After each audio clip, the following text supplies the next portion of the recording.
all over you because that's what 6-week-olds do. Skin is warm and dry. Heart sounds are normal. Lung sounds are normal. The abdomen is soft, non-tender, non-distended.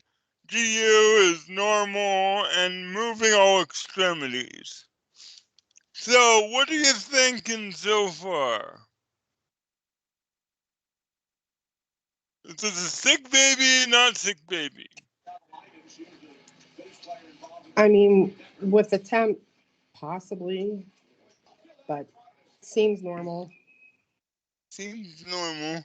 Did we just lose the slides? Let me try this again. So you saw the temp was 38.1. It's a little bit concerning. Let me try this again. So the temp was hit as 38.1 that you were a little bit concerned with.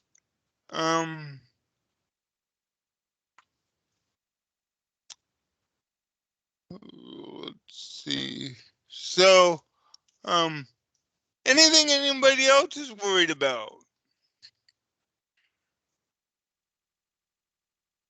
So we said earlier that at least the way physicians like to think about these is that we form a differential. We try and think what could this be? And I was taught in medical school that a good differential is something common, something that can kill you, and something that you wouldn't have thought of otherwise. So what's really super common that can make a baby have a fever? Ear infection. Ear infection. Gotta have at least one of them in a good day of pediatrics. What else can make a baby have a fever?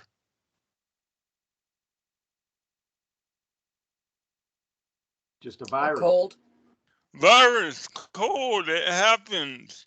So this is a baby with a cold. I mean, how about what's something that can kill you when a baby has a fever? Meningitis. Meningitis will kill you. What else? RSV. RSV. I guess RSV can kill you. I sure saw a lot of it as a resident. Thought it was going to kill me, but yeah, every now and then kids die of RSV, viral infection, that's respiratory syncytial virus. How about something you wouldn't thought of otherwise? Anything really rare that causes fever? Kawasaki. Kawasaki, very, very good. Sepsis? Sepsis, I wish it was rare, but very good. So, some people think this could be a cold. Some people think this could be Kawasaki or sepsis. What are you gonna do? So, who's our victim for this case? Courtney. Courtney, what do you want to do? Say they're good, we can go home, take them to the hospital, something else.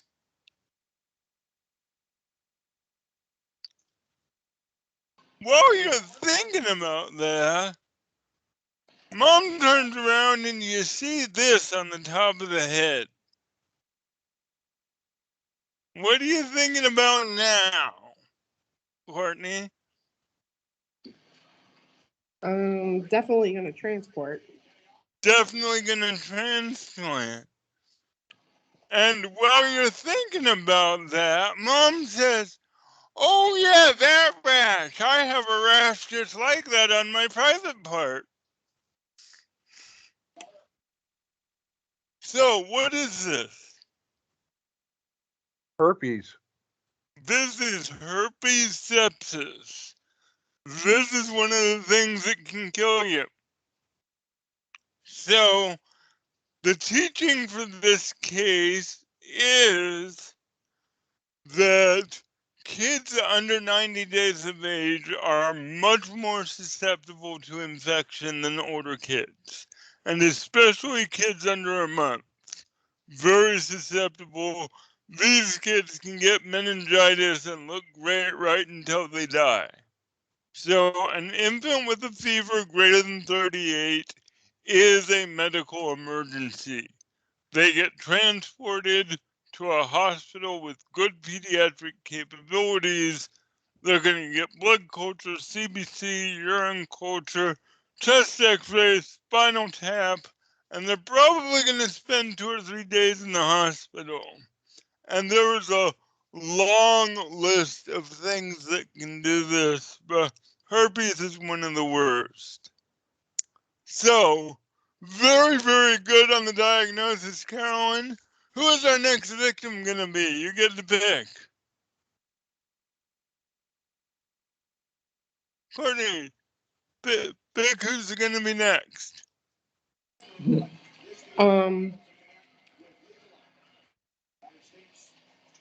Let's go with Rob. All right, Rob. Your case is titled Waiting to Inhale.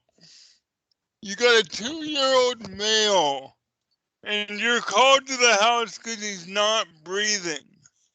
And this kid was playing with a friend when a 3-year-old hit him on the head with a truck. Again, I know that your 3-year-olds never do that, but sometimes they do. The kid screamed immediately, fell to the ground, stopped screaming, turned blue. He lost consciousness, and parents called EMS.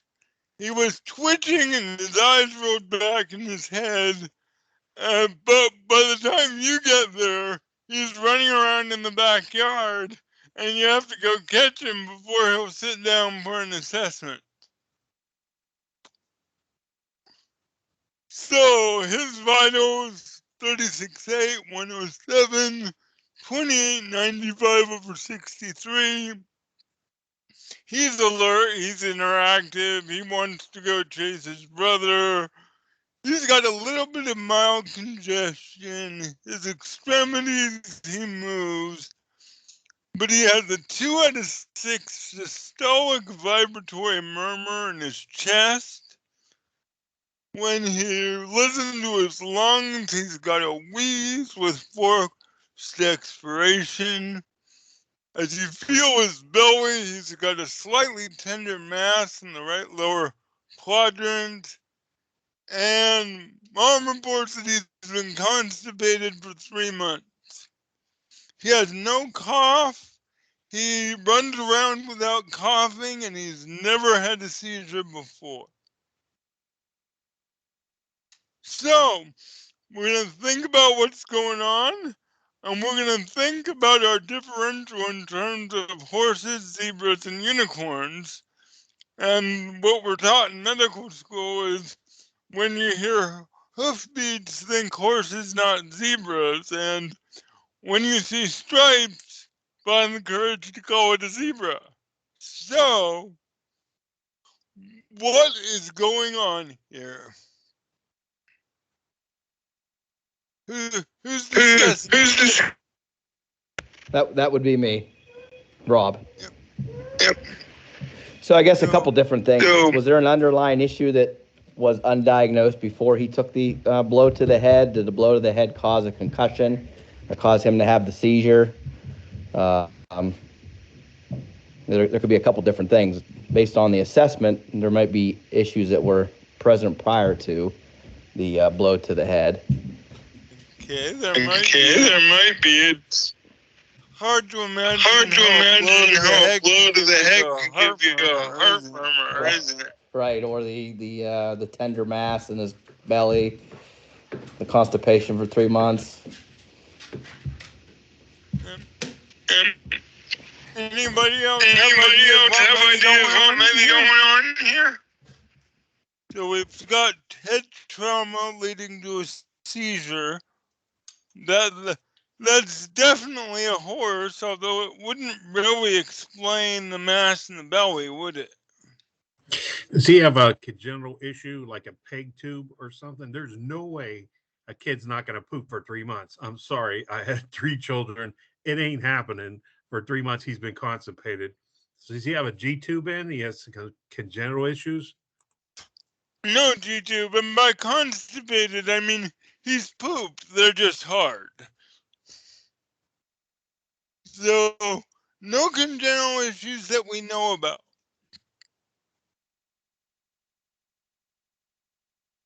So, what are you going to do?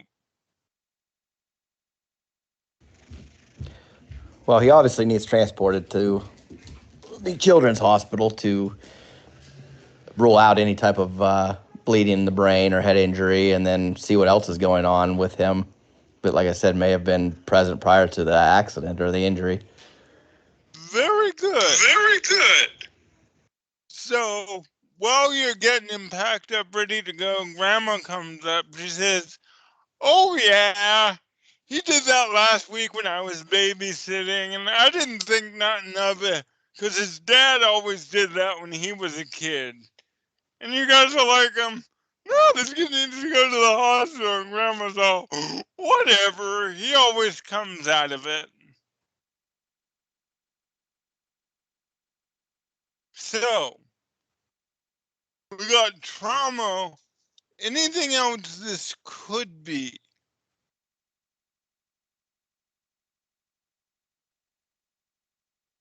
The actual diagnosis in this one is breath holding spells.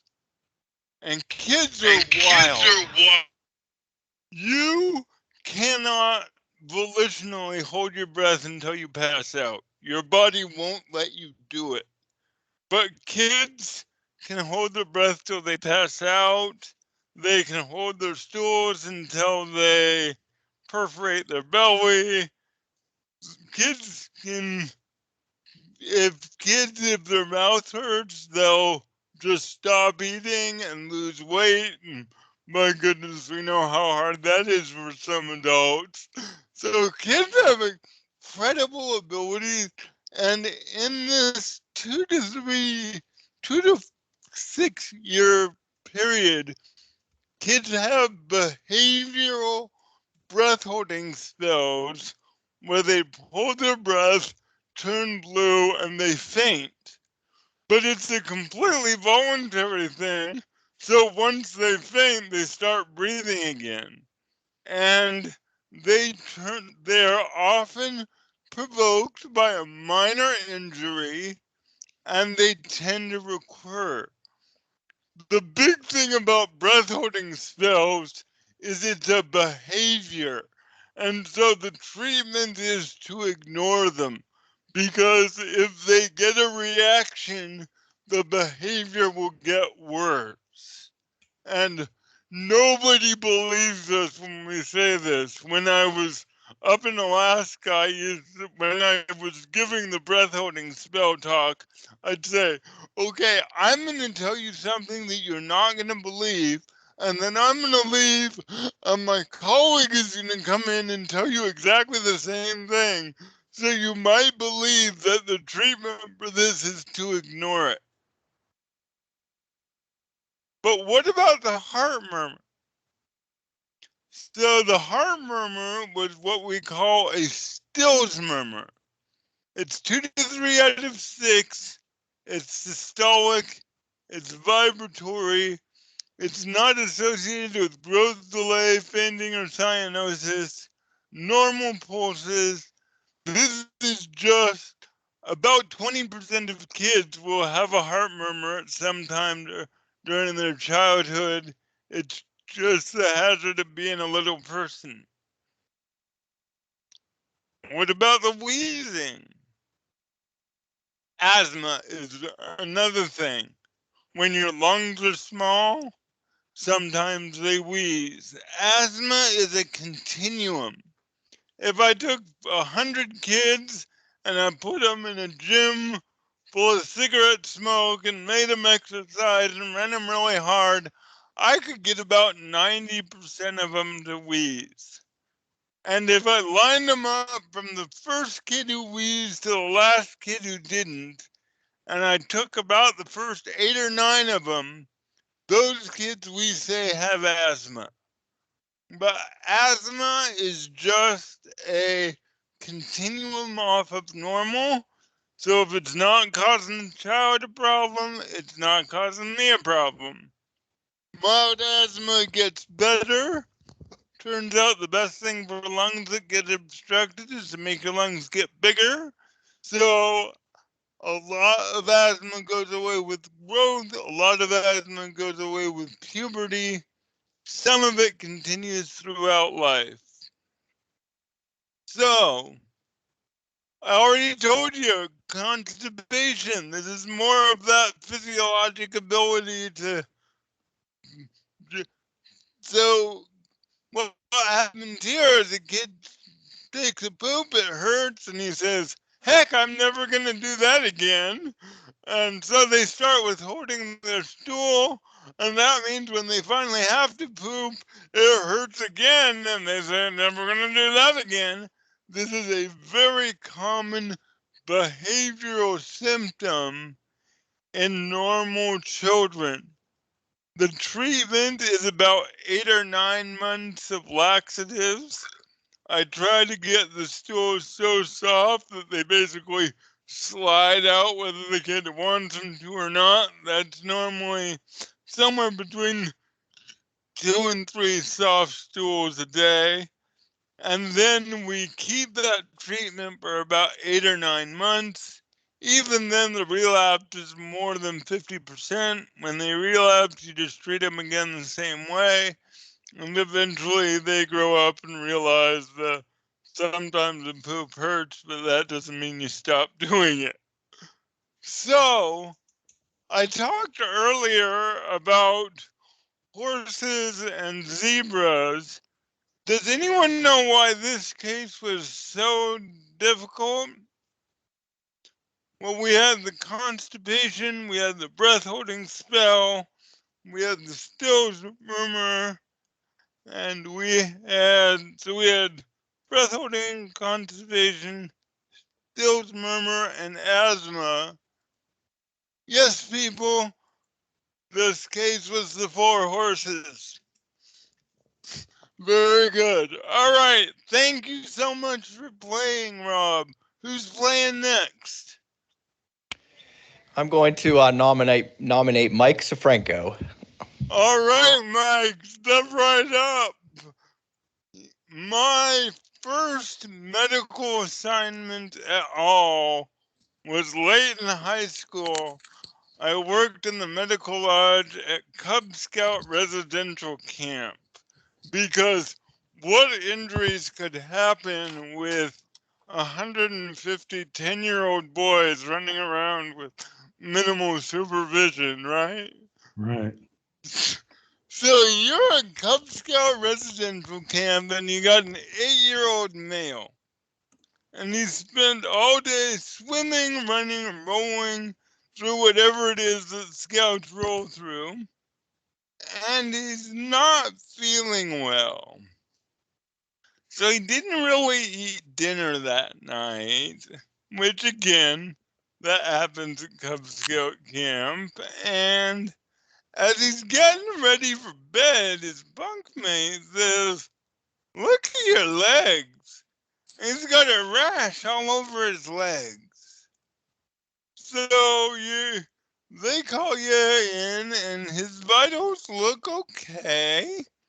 Maybe a little on the high side of the blood pressure for 8 years old. And he's interactive. I'm going to show you the rash in a minute. But his heart's fine, his lungs are fine. The abdomen is nice and soft. And so when they say GUWNL, what does that mean?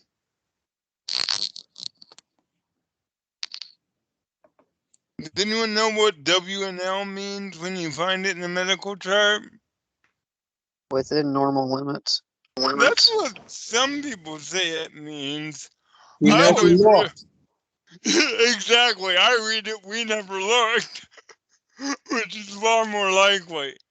So the extremities look okay, and nobody else at camp is sick, and he has no known past medical history. And you get a rash, but it's only on his butt and his legs, not on his arms, not on his body, not on his face. He's got a rash from the waist down. He's got belly pain that's getting worse since dinner, and that's more than the belly pain that you normally get from eating dinner at camp. He's got pain in his left shoulder, and he says that his pee-pee hurts. Well, when you actually look, yeah, it might hurt a little bit.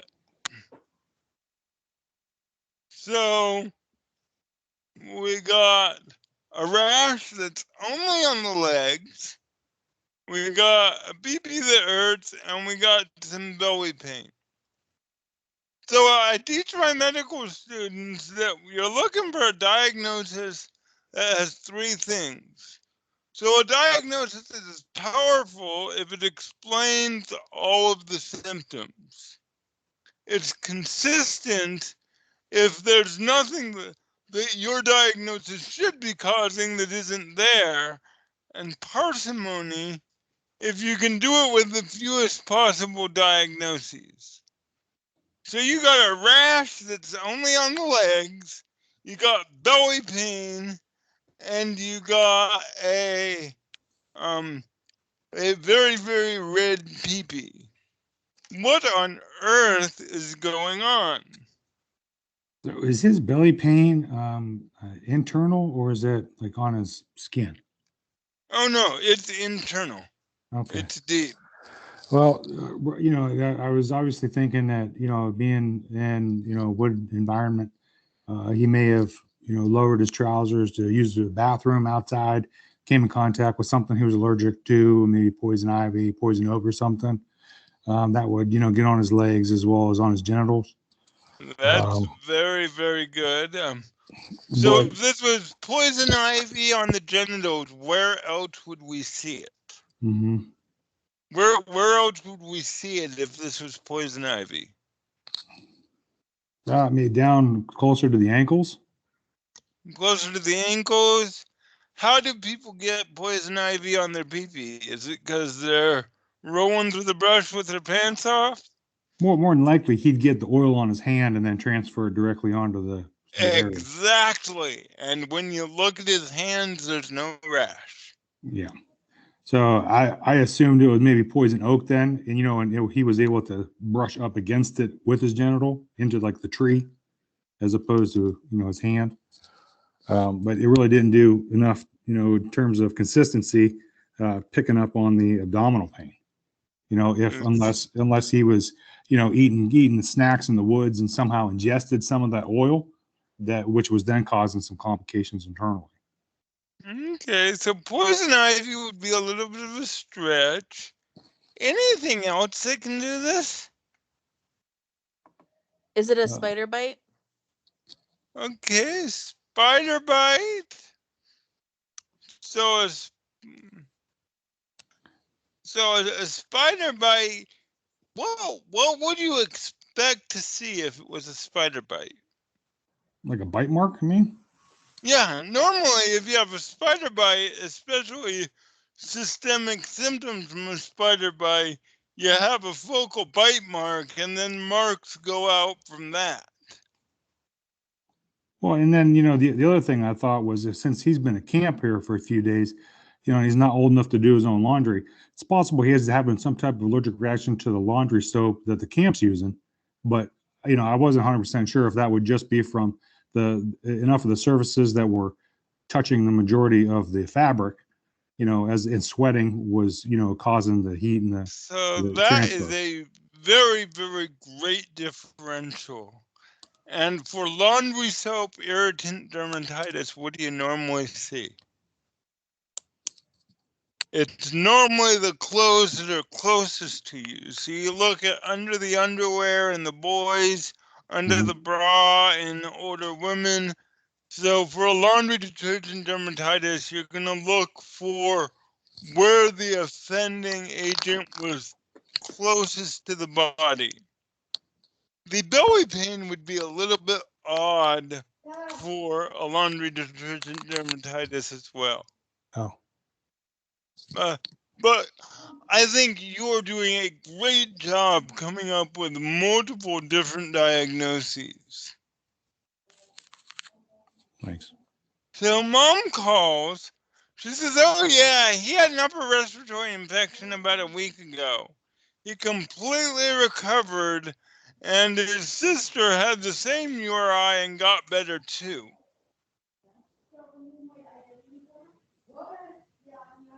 So, any idea what the final diagnosis is? Is there any way to, is that URI just random information that I threw in to make this confusing?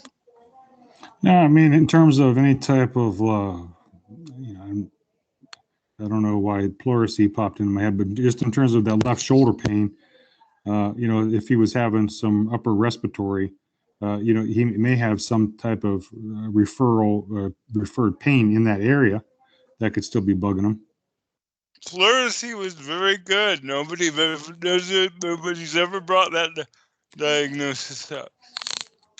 This one is a uniquely pediatric disease that doesn't happen in adults. And Henoch-Schönlein purpura. It is so what it is you get an infection and it confuses your immune system and it starts thinking that your small vessels are part of the infection, and so the immune system goes and starts chomping on your vessels. There's a slight male predominance.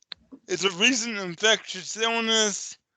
So, and the diagnosis here, when I told you the rash that's only below the waist, if I said that at the pediatric residency, they'd say, oh, it's HSP. But you do get abdominal pain, joint pain, little bit of hematuria, and testicular pain, but that only happens in males for hopefully obvious reasons. So the treatment is supportive. Sometimes they're hospitalized for pain control, but then it's really monitoring for complications. A lot of kids with HSP will have renal disease over the next 6 months, so they go and see our nephrologist. But very, very nicely done. And who's our next victim?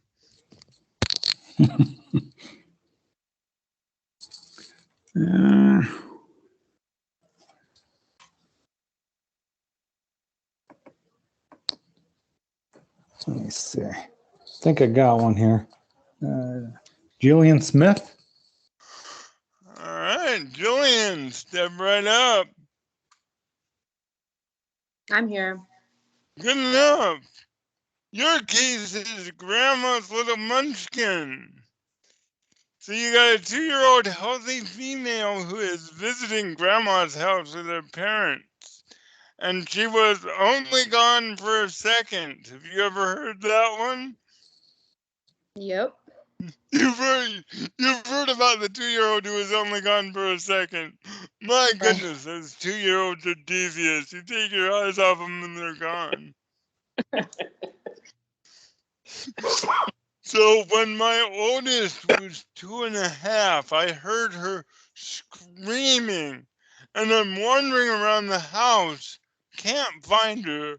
She's just been walking for about a month, and I'm looking all over, and I hear her screaming, and I can't find her until I look on top of the refrigerator. She is sitting on top of the refrigerator, and I'm like, dear little one, how did you get up there? And that's when we went out and got the Navy gates.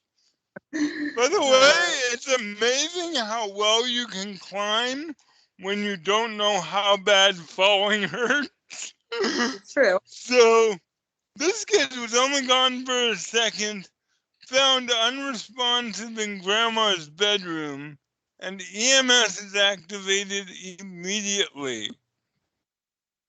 You arrive, and we have a listless and sluggish baby with cool skin.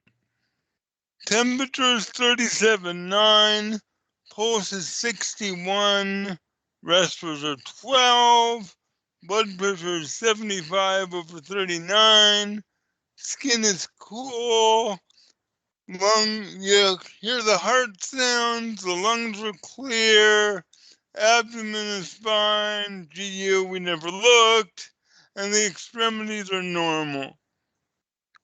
What are you guys looking at on the evaluation there? Anything jump out at you? Well, obviously her vitals aren't too great, but the first two things that come to mind are A, could she have possibly gotten into grandma's medications, and or does she have an airway obstruction? Very, very good. She's breathing 12 times a minute.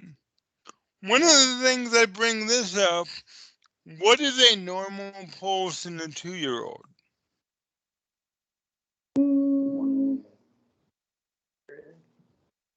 Yeah, I want to say 80 is what comes to mind, but I'd have to double check. Yeah, I would too, but not 60. 60 is correct. normal for us, but when you're 2 years old, and really most of the 2-year-olds that I see are over 100 most of the time. Okay. So another thing when you're looking at kids, a lot of your normal numbers change, and that's why I hope you have Breslow tapes in your rigs, because if you try and run a kid case using adult numbers, you're going to make really bad decisions. So you said maybe she got into something, but before we get to there, does anyone know who Willie Sutton was and why we study Sutton's law? I do not. Okay, was Willie Sutton a doctor? I mean, he has a diagnostic method named after him. Well, if he is, he's got a rap sheet, so. Willie Sutton was a bank robber. Apparently, he wasn't a very good bank robber. And after he was being let out of federal prison for the 3rd time, a reporter is reported to have asked him, "Hey, Willie, why do you keep robbing banks?" To which Willie said, "That's where the money is." Therefore, in the differential, we follow Sutton's law, which is go where the money is. Where is the money in this case? What test do you want to do? Respiratory. Respiratory, all right. Breathe in 12 times a minute, lungs are clear. Anything else?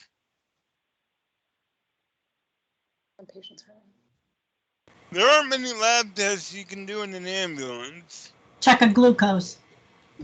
Good. Your glucose is 38. And grandmother, of course, has a history of hypertension, hyperlipidemia, and diabetes, which, as you know, in internal medicine, that's not a sentence, that's a word. Oh, yep, hypertension, hyperlipidemia, diabetes. So, what do you think is going on? Well, clearly she got into grandma's medication, insulin. Very, very good. Big cause of morbidity in pediatrics. So, accidental ingestion. Kids are born, they don't do anything. At 8 months, they crawl. At 11 to 12 months, they start to walk.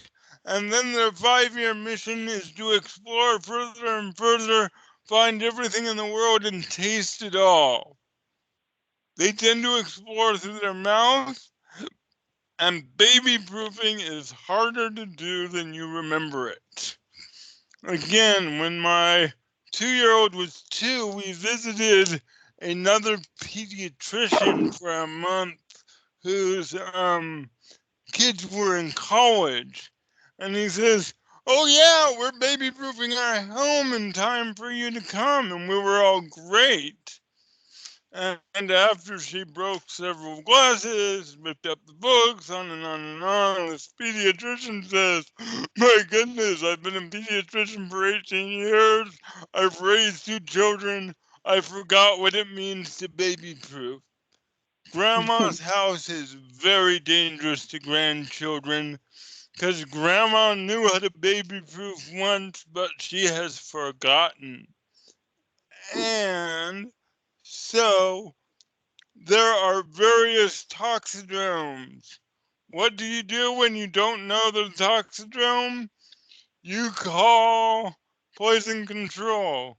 What do we do in the hospital every time we got a toxidrome? We call poison control because they will do it better than you will. That's true. And by the way, on the national board exam for getting a license to practice or getting a board certificate to practice pediatrics, you are required to know the phone number for poison control. It's 1-800-222-1222. That's actually on the boards. So, but think about ingestion. It's a really common injury at this age. Really, really good. So, who is our next victim gonna be? I think we're going with Jim Hoover. All right, Jim. Welcome to the game. Your case, home sweet home. This is a 10-week-old baby, and mother calls EMS because he was throwing up blood. So mom is a 35-year-old female. Well, mom's obviously female. That's what makes her mom. And she was born at home 10 weeks ago, has never seen a physician. Mother had a natural birth with a doula. She is a vegan, and the child is completely unimmunized. So, and now the baby's spitting up blood. So you see some vital signs: 36.3, 173, 35, 76/45. Anything upsetting about that?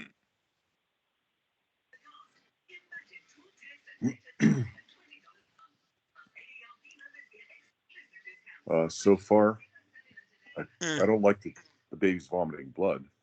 I don't like that either. Anything else you don't like?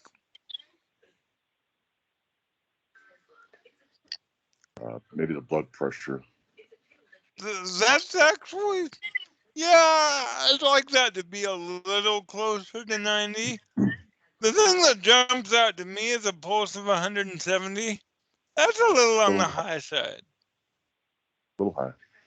But this kid is awake, crying, tachycardic, lungs are clear, belly is soft, and he's got these bruises all over his bottom, all over his belly, on his leg, and they show you a diaper that has these black flecks in it.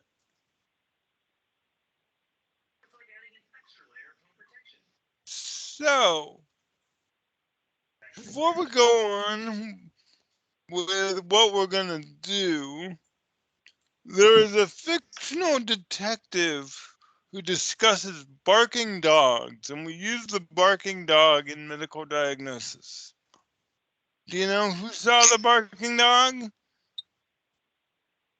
I don't. So it is Sherlock Holmes in A Sign of 4, and the solution was that the dog didn't bark, so the dog must have known the murderer.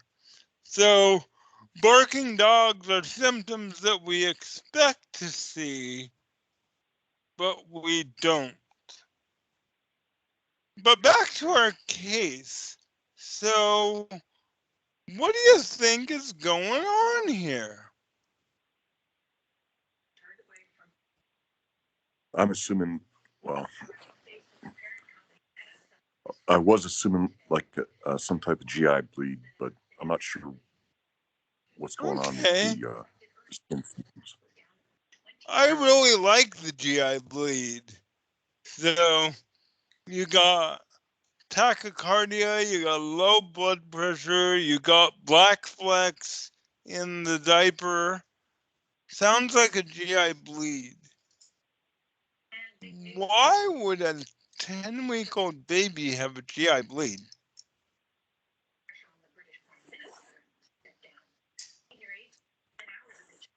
I mean, could it be trauma? Okay. Well, you know, it warms my heart when you think about trauma in a baby. So, you'd have to hit a baby pretty hard to cause a GI bleed, though, wouldn't you? I suppose, relatively, but Is anything about being born at home to a vegan that worries you at all? Some sort of deficiency with vitamins, or not sure. Let's do some lab work. So if I tell you that his PT is high, his PTT is sky high, normal PT in our lab goes to about 36 and his is 90. He's a little bit anemic at 9.5. His platelets are on the low side. And he's got this PIVCA lab of 20. So what's going on? Any ideas? Anybody else have an idea? Hemophilia. Okay, hemophilia. He is male. But somebody said vitamin K deficiency. Where did you get that from? Vitamin K is one of the shots you should get as a newborn. Everybody's given it. Plus your bleeding factor, your PT and your PTT is elevated.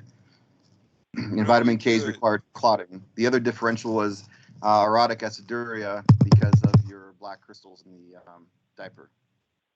Very good. Do you know what this acronym PIVKA stands for? It's literally protein induced in vitamin K absence. So that was exactly the diagnosis. This is vitamin K deficiency bleeding. It's a really important differential to not miss, because if you're born at a hospital in the US and you don't say no, no, no, no, no, you get a shot of vitamin K that makes this disease basically not exist.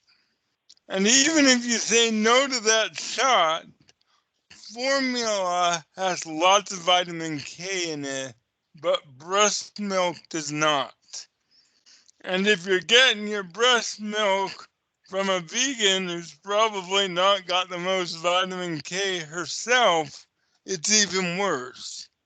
So, vitamin K deficiency bleeding has 3 subtypes. Early, you'll never see because it happens in the hospital. It's within 24 hours. Classical is 1 to 7 days. And the late vitamin K deficiency, ironically, is the one that kills most babies because they're out of the hospital and it's 2 to 12 weeks.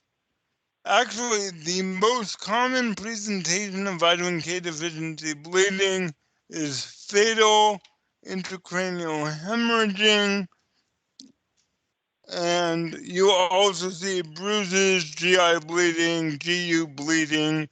Basically, any orifice you got, blood can come out of it. this is a devastating, just systemic coagulopathy because you don't have the vitamin that makes half of your coagulation factors. Would that be different than also from corpora fulminans? Corpora fulminans, that's not a word that's ringing a bell for me right now. I'd have to look that up.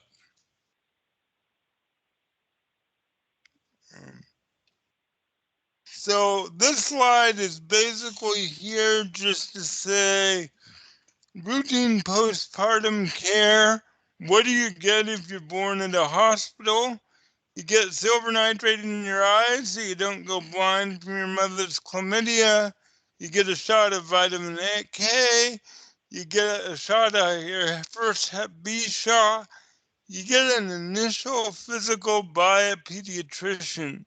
That's really important because diagnosis in the first couple hours of life is an absolute minefield. Because there are a million things that you can just come out hooked up wrong. And the fact that you've been alive for 48 hours, peed once and pooped once means 90% of those haven't happened. So you get monitored for jaundice. About half of kids will have some degree of jaundice.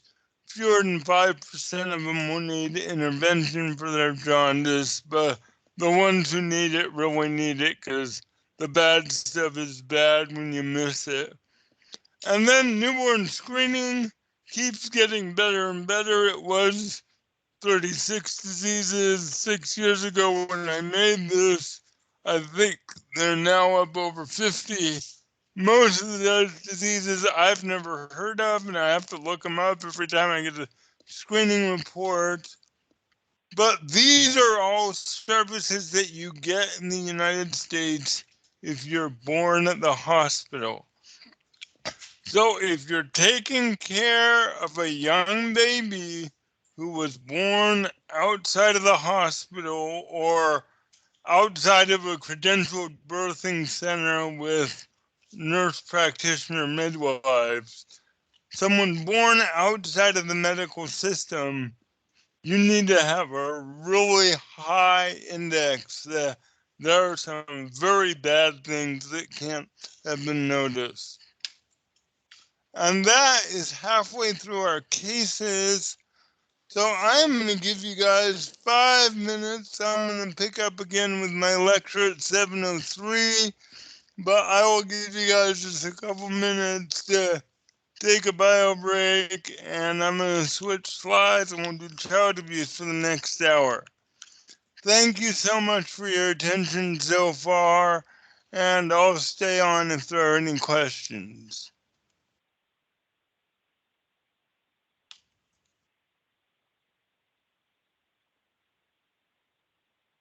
Let's see, we're gonna go to here.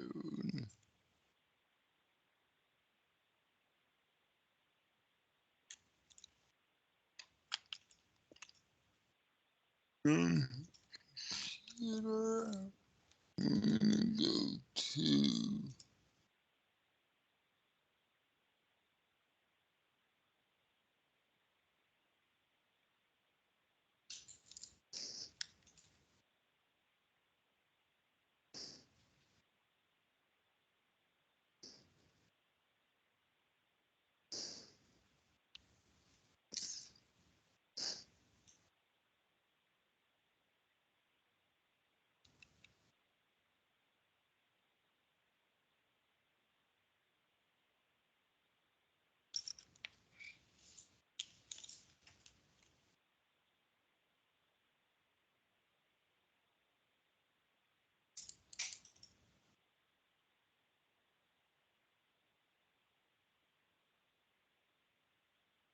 okay, that's not.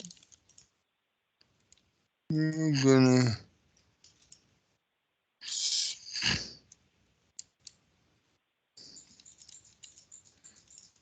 here we go. We're gonna go to here. We're gonna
see what time is it.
All right, well, it's 7:03 by my clock, and of course my clock is the correct one. So, can I hear, are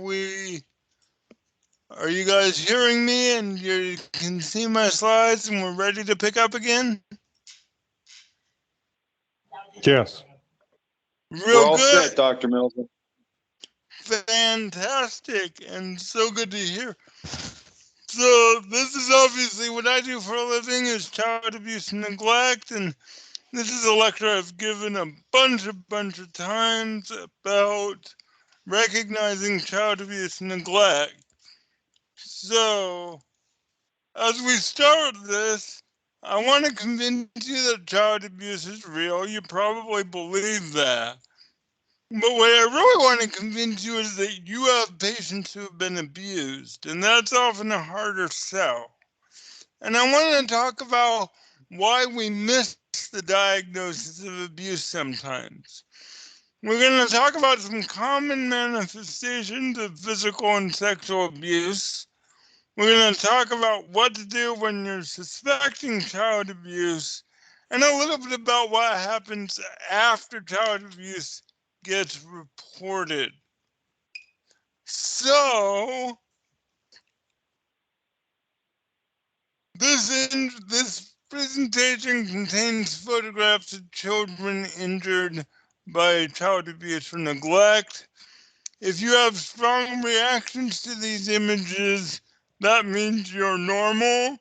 If you enjoy looking at them, it means you're weird like I am, and I may have a job for you. I have put these images in specifically because I think they are educational. But if you want to step out or look away or turn your monitor off, that's okay too, and I'm not going to call you out on it. So we're going to start with, well, just how common is child abuse? And we have a very impressive looking graph here that has big blue bars on it, but no labels.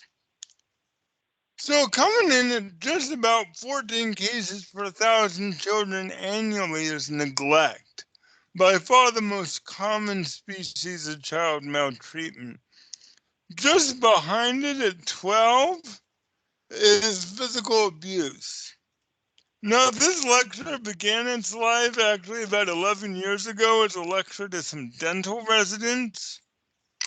So at about 7 kids per 1,000 annually, that's dental caries. And our next bar is a very, very rare disease, okay? I don't know if you've seen it.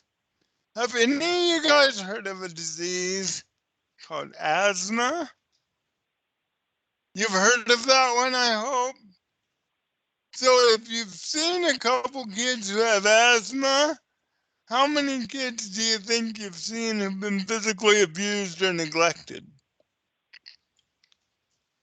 And then sexual abuse, which is actually about half of my practice, if you look at population-based surveys, sexual abuse is much less common than physical abuse or neglect, but not in any clinical sample. As far as what actually comes to the hospital, physical abuse and sexual abuse are about the same. And there's a bunch of references to prove that I didn't just make those numbers up, but I might as well have, because none of you are going to check them anyway. So, why do people miss abuse? And this is a really important question, and we're going to do a little experiment to try and figure this out. I'm going to show you a video, and what I want you guys to do is I want you to count the number of times that the white team passes the basketball. So we're going to play. There's 1, 2,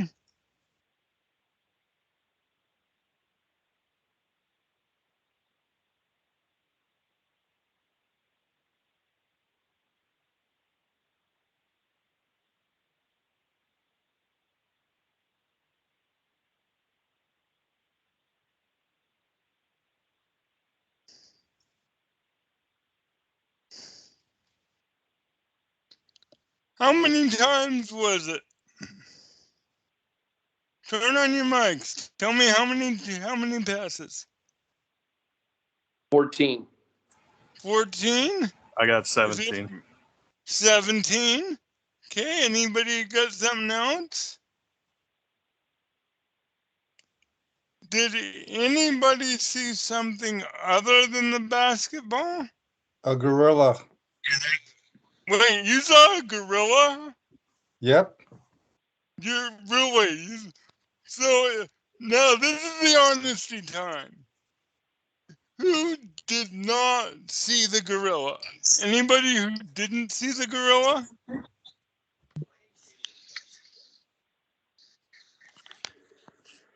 Anybody did not see the gorilla?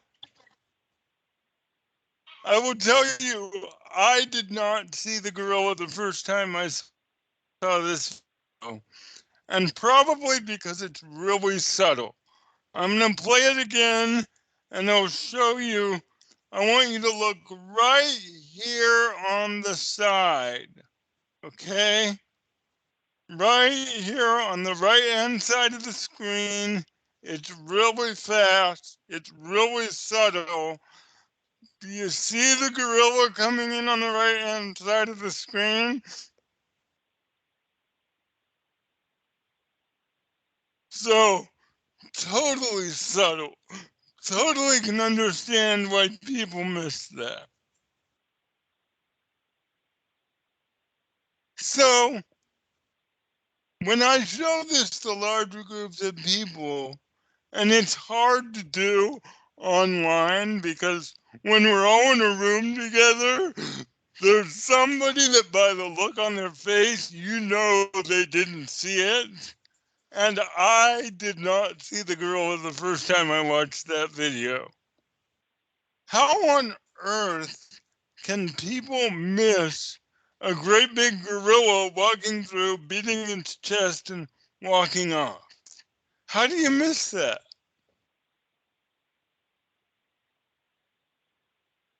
And the answer is you were looking for something else. It turns out that your senses generate about 10 times as much sensory input as your brain can handle. Right now, you can feel the pressure of your butt resting on whatever you're sitting on, but you didn't notice that a moment ago until I said it. I can hear the air conditioner. I can hear my daughter's music playing in her bedroom. I wasn't thinking about any of that until I said it a moment ago. Our brain is very, very good at filtering out things that it doesn't think are important. Very rarely do kids come in and say, "Hi, I'm the kid here for physical abuse." And when parents do come in like that, that's a whole different lecture. That's a whole different workup, because people who come in and say that are saying it for a reason, and sometimes they're good reasons and sometimes they're bad reasons. But that's not what we're talking about tonight. What I'm saying tonight is physical abuse is prevalent, it's morbid, it causes death, and it's not the presenting complaint. So we've been talking about this differential, having our list of everything that it could be. On the bottom of that list, I want you to put, it could be that everything I've just gotten told is a lie. And if that ever becomes your most likely diagnosis, you need to give me a call. So the best way to find out what happened to kids is to ask them. But there's a problem with that. All right. So we got some questions here. So it's time for another victim. Who's our next victim?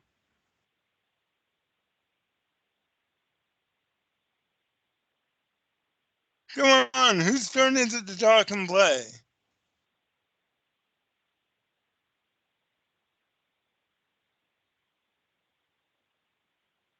Hello? That's fine. I'll do it. All right, real good. So I got a question for you. Where do most young kids answer questions from adults? School. At school. And when you're asked questions at school, what is the game? Is the teacher asking you because she's curious? Education. Yes, the teacher knows the answer already, and the game is to come up with the answer that the teacher wants. This idea of being the source of information that adults care about is actually quite novel for many young children. So if you ask a question that the kid can figure out what answer you think he'll get, that is the answer you will get, because that's what you do in school. You keep the teacher happy by saying what she wants you to say. So if you ask, "Does your daddy touch your pee-pee?" the answer will be yes, whether it's true or not. So I like to just point to the bruise and say, "How did you get that?" Or I'll say, "What happens when you get in trouble at home?" And for accurate information, I want the child to come up with the incriminating detail. The thing that is most important, I want the child to tell me. I don't want it to be in the question that I asked. The other thing is at my Child Advocacy Center and at the Child Advocacy Center in Boardman, we have professional interviewers who do this really, really well. They do it on video recording, so it only has to be done once. So you got questions that you need answered right away, like who did this, where are they, do they have a gun? But if they're just questions that you think it would be really good to know later on, or that the police might want to know the answer to, just let us do it. We'll do a better job. But the questions that you do need to ask infuriatingly open-ended. And it's really hard to do. I was a forensic interviewer for a while in Boardman, and to do this regularly, you have to submit your videos. And one of the reviewers gets back to me. She says, "Do you realize that every time you think the answer is going to be yes, you shake your head yes?" I say, "No, I don't." She says, "Grab the video. We're going to watch this." And I did, and I was not aware of it at all. So only ask questions you need. Ask them very open-ended. be real careful with that word normal. Because in court, if you say something is normal, that means absolutely positively normal all the way down to the molecules. And the lawyers are going to use your notes to impeach mine. So if you just took a brief look, say, no obvious trauma, or say, no complaints of pain, child abuse to follow. So, warning signs for sexual abuse, there aren't a lot. The predominant one is the kid reports sexual abuse. We have a lot of data that says kids who haven't been sexually abused don't report it until they get to be teenagers. Teenagers can be harder, but prepubertal kids very rarely falsely report sexual abuse. There are lots of people who think that they can observe the behavior of pre-verbal children or early verbal children and diagnose the sexual abuse that's not been disclosed. They're wrong, and it's a great way to send innocent people to jail.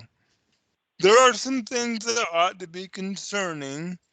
So a child who asks an adult for a sexual act, that's not normative at all. Children who explicitly imitate intercourse, that's two kids naked, pelvis is locked. That's not the 4 and 5-year-old boy who are wrestling on the floor, because that's what 4 and 5-year-old boys do. I know because I was one. Children who insert objects into their genitals, especially if they do it more than once. Sexual behaviors between children who are more than 4 years apart in age, that's concerning. But if you're developmentally delayed, you do your sex play with your developmental peers, not with your chronological peers. And yes, it causes adults, and it's not appropriate. But as pediatricians, we need to say it is developmentally expected, even if it's socially unacceptable. And normal sexual behaviors between children do not involve coercion and are not upsetting to either child. Get worried about sexual behaviors that are resistant to discipline or distraction. So if you offer the kid ice cream and he says, no, I'd rather sit in the corner and rub my pee-pee, that's kind of interesting. Vaginal discharge in a prepubertal girl. Most vaginal discharge is not abuse, but enough of it is that we need to be involved.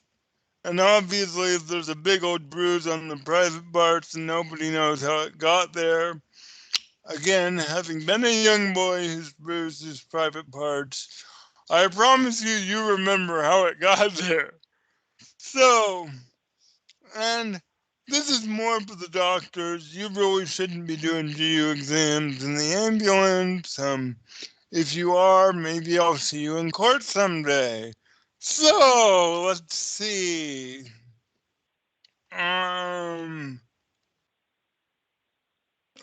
Okay.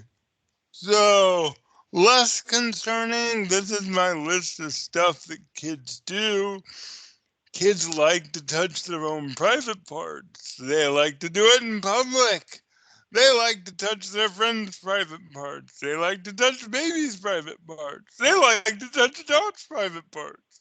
They really like seeing people naked. This is all very normative childhood curiosity, normal sexual behavior, because it turns out that when kids touch their private parts, it feels good.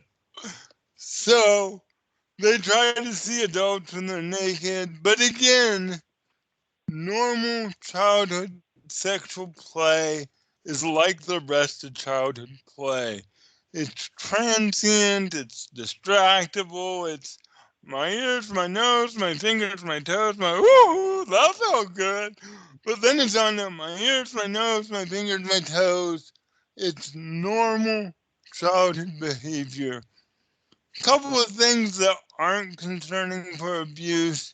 vulvar or vaginal erythema. Over 15 years as a child abuse pediatrician, I've seen somewhere north of 1,000 vaginas, and every last one of them was red. That's just the color that they are. But the story I get a couple times a week is somebody gets concerned about sexual abuse, so grandma, for the first time in her life ever, looks at the child's vagina and it is red, and the hole is too big. Absolutely normative for children, especially young kids who don't wipe very well, to have a red vagina with a big hole in the middle of it. Anal dilation caused by constipation, caused by certain genetic disorders, caused by being anesthetized or dead. A couple times a year, we'll get a call from surgery or a call from the morgue, and it's like, yep, that's what happens when you die. So, things you should be looking for in physical abuse. Kids under 9 months of age basically shouldn't have a mark on them. Kids at this age, they don't walk, they don't cruise. At about 4 months, they might roll over. At about 8 months, they start to crawl, but they don't injure themselves. A history that just doesn't make sense is very concerning for physical abuse. So if it doesn't make sense with the developmental abilities of the fall, if you fall, you get bruised on one side of your body. You don't fall, bruise one side of your body, bounce and bruise the other side of your body. So if you can't understand the mechanics of the injury, that's concerning. If the history changes over time, so when mine now, well, she will tell you, almost 17-year-old was 20 months old, she took a somersault down the stairs. And I can tell you exactly where we were. We were at Dave Long's house. It was Super Bowl Sunday. We were watching the Super Bowl. She was wearing her long, flowy yellow dress, and I can tell you exactly which stairs she hit with which body part on the way down, and that was 15 years ago. Parents who watch their children get injured give incredibly consistent stories about what happened. But what if you've done it on purpose? Well, it turns out that most parents who abuse their children love them to pieces. And they get them in a situation they can't handle, and they use violence as a way out. And now they've injured this kid that they love, and they have Sophie's choice. Because if you go to the hospital for abusing your kid, you might go to jail. So they wait, and you get that delay in seeking medical care. But eventually, either their love for the child or their fear that the kid's going to die, because, bodies are really hard to get rid of. So fear eventually overcomes the fear of getting arrested, and they come to the hospital. So they tell the paramedic, oh yeah, the dog hit him and now he's got this big bruise on his face. And the eyebrows go up and the paramedic says, are you sure? And so they try the triage nurse, and it was like, oh no, the dog was on the bed and the dog pushed him off the bed. And they're looking for a story that won't raise eyebrows. And it is a clear indication of physical abuse. When you see that happening, for the love of everything holy, write down all the stories. I can't tell you how many times I get a call from the ED. yeah, mom said this to the paramedic, and they said this in triage, and they said that to the resident, and I'm, rolling my wheelchair over to the ER thinking, dang, I'm going to get out early today, and I get to the chart, and nobody's written them down. This is vital information that we need to keep these kids safe. When you hear different stories, don't assume that you heard it wrong. It's a sign of abuse. It's a sign that we need to protect the kid. And oh, by the way, short falls do not cause life-threatening injuries. Enough said. So, burns. All right. Who's next to be our next victim?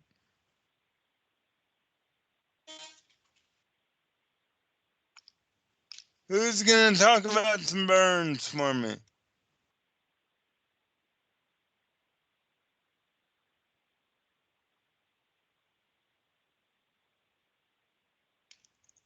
I'll do it.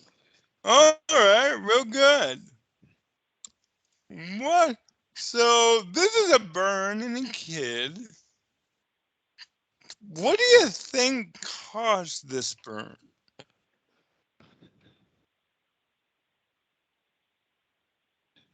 Could have been a splash injury, or it could be just based on the way that it ran down the face, washing out the eyes.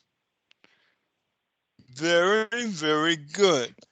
So what you've noticed is that this burn goes around the surface of the body. If this was an object, it wouldn't do that. It would be in one body plane. So you're absolutely right that this is a flow, this is a scald. This is a hot liquid that flowed around the surface of the body. And you see how you can almost see where gravity pulled it down?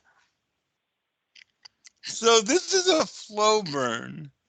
And there is no pattern of burn that is diagnostic of abuse, and no pattern of burn that diagnoses accident. But the pattern you see has to match the story you hear. As burns go statistically, flow pattern burns tend to be accidental. And this one is a common accident. Do you know this burn is so common that it has a name in pediatrics? You know what this burn is? I do not. So this kid is right about 1.5 years old when they're just tall enough to reach the table on their tippy toes, and they pull mommy's coffee cup down, or they pull a bowl of soup down, or they pull the pasta pot down, or the case that has forever scarred me, you reach up and you pull an entire deep fat fryer down. This is a very common accidental mechanism of burn. So that's a flow pattern burn. Let's compare that to this burn. How do you think you would get that burn? Dipping the kid into hot water. Absolutely. This is an immersion burn. And you can tell because you have a clear demarcation between burned and unburned, and everything below it is burned and everything above it is unburned. Again, nothing is diagnostic, but if you're playing the averages, immersion burns tend to be abusive. So this is an immersion pattern burn.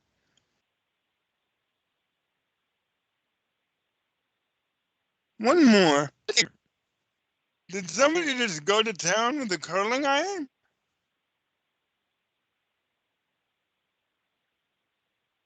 Anyway, any ideas how you get this burn? Let me help you out a little bit. Now do you know how it happened?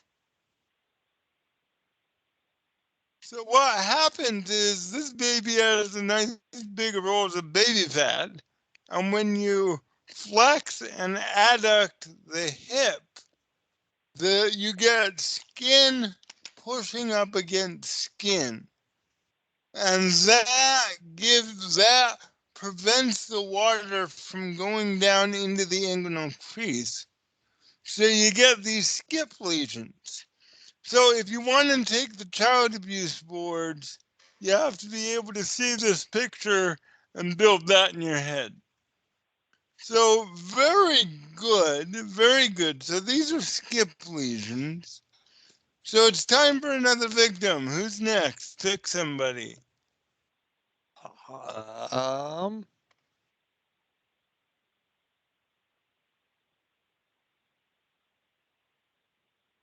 Ralph. All right, Ralph. Welcome. What's going on here, Ralph?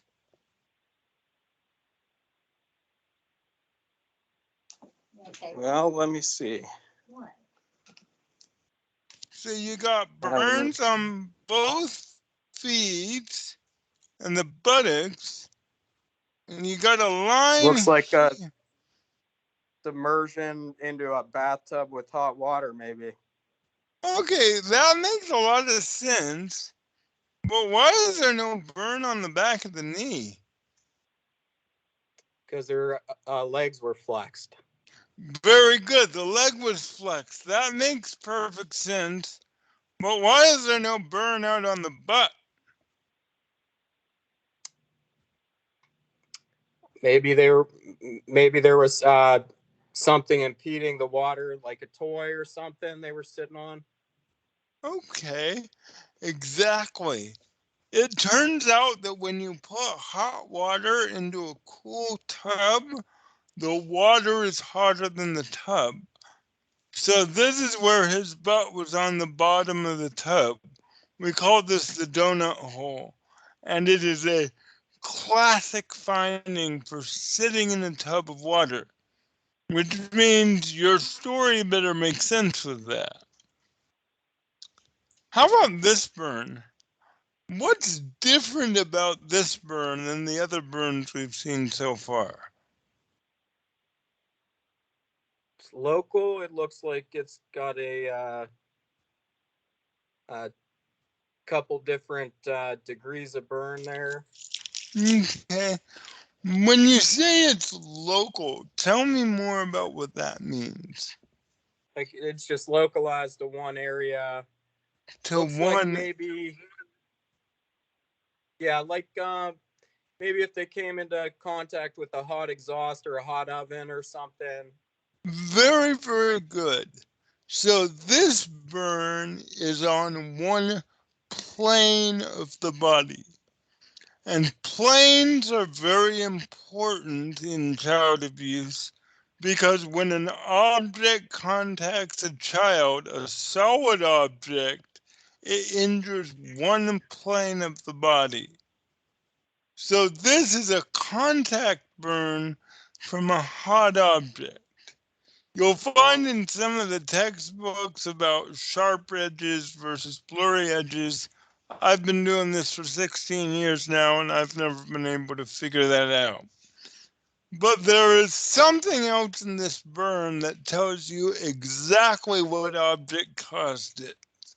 And again, so if I were teaching child abuse pediatricians, I would just give them the picture and they would tell me the whole story. Anybody know what caused this burn? It's an iron. Light bulb. It is in fact an iron. Why did you say it was an iron? Because the waffling of it looks like the bottom of an iron. Exactly. Those are the steam holes. Very, very good. So this is in fact an iron burn. And then there are what we call pattern injuries. And again, if you're going to be a child abuse pediatrician, there's a list of these that you just have to know. This is the smiley face from a Zippo lighter, or sorry, not a Zippo lighter, a Bic lighter. I made that mistake of calling Zippo instead of Bic in court last year, but oh well. All right, very good. Thank you so much. Who is our next victim?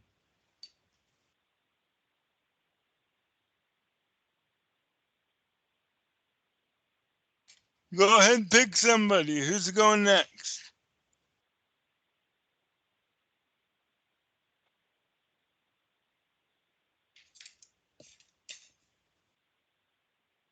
Hello?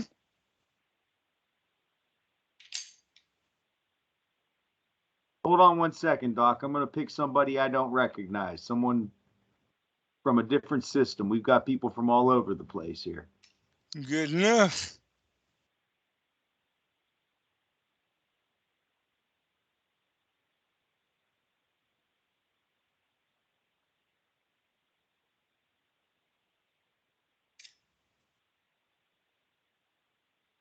How about Steven Berger? All right, Steve, welcome. Well, thank you.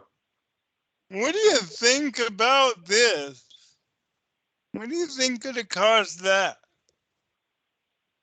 It almost to me looks like fingerprints, like someone grabbing and squeezing. Very, very good.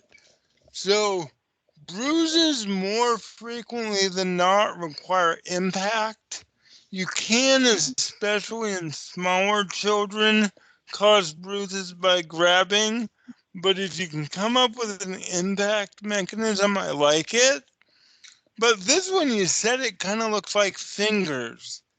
And you'll notice that the bruise isn't actually the fingers. It's the spaces between the fingers. So for me to call a slap mark, I get two roughly parallel, but not perfectly parallel and not perfectly straight lines with a loop in between two of them. This is in fact a slap mark. Very well done. How do you get this kind of an injury?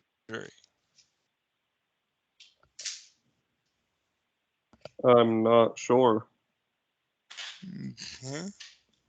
So, if I told you that you could do it with a cell phone accessory. Oh, like a charging cord? Yep. So this is a loop mark. I told you that there is no injury that is diagnostic of abuse. If I had to pick one that was, which there isn't, this is probably what I'd pick. Child abuse. So the way you cause a loop mark is you take a flexible object, you bend it over, and you hit somebody with the loop. And this is a very definite sign of abuse. So the mnemonic I want you to remember is 10-4. So trunk, ears, neck, and the number 4. So the trunk, the area under the arms, is a very protected area. Unusual to get accidental injuries on the trunk, especially in kids under a year of age. The ears. The ear is basically skin on top of cartilage, and there's very little vasculature. You have to hit the ears really hard to bruise them. That's why we have the tin ear syndrome, the bruise on the ear with the underlying subdural hematoma. The one exception, the one reasonable way to bruise an ear is by pinching. And pinching ears is very, very specific to physical abuse. A kid with a bruise on the ear by itself, you ought to be seriously thinking about a child abuse report. The neck. Strangulation in children over.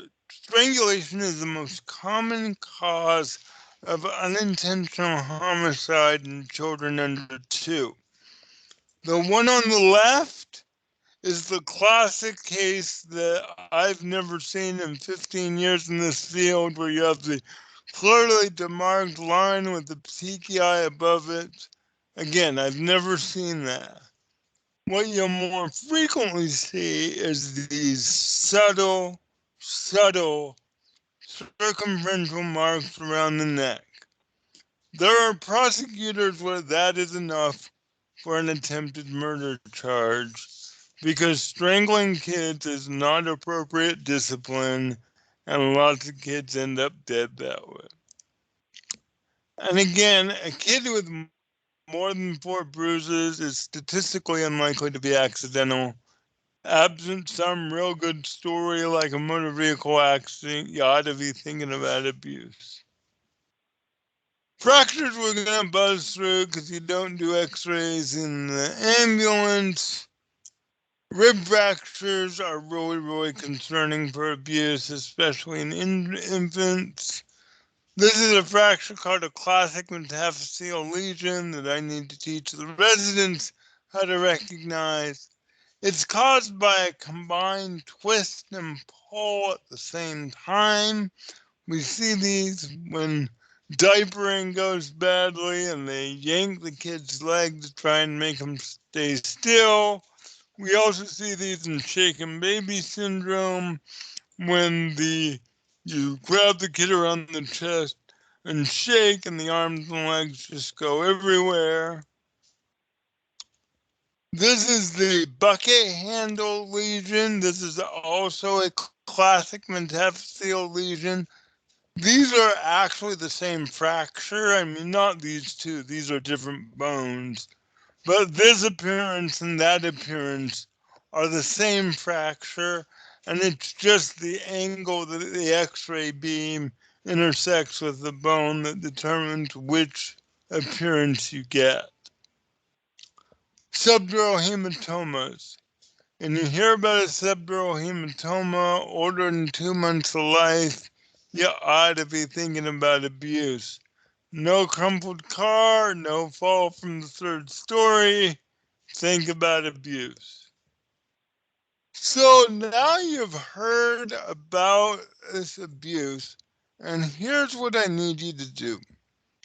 So you're going to interview the child, you're going to interview the non-offending caretaker, you're going to examine the child, you're going to write the forensic exam report, you're going to interview the offender, you're going to visit the home, you're going to interview the witness, you're going to go a few houses up and down, knock on doors, see if anybody saw anything, get back, you're going to check criminal histories on everybody, write the safety plan, you're going to write the removal petition and file it with the court, write the arrest warrant, and then you get to go to court and prosecute.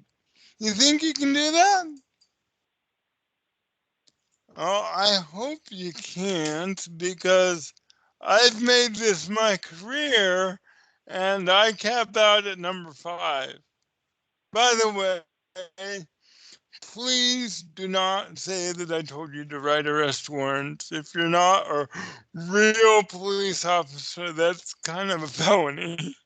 So anyway, child abuse is an inherently multidisciplinary field. We do have people on our multidisciplinary team who do all of these things, and we have people who do it very well. You don't have to know, you don't have to be sure. All you have to do is report. Now, some of these are going to be South Carolina specific.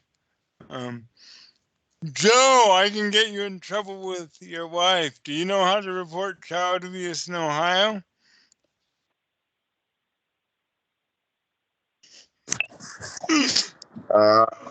Call Children's Services.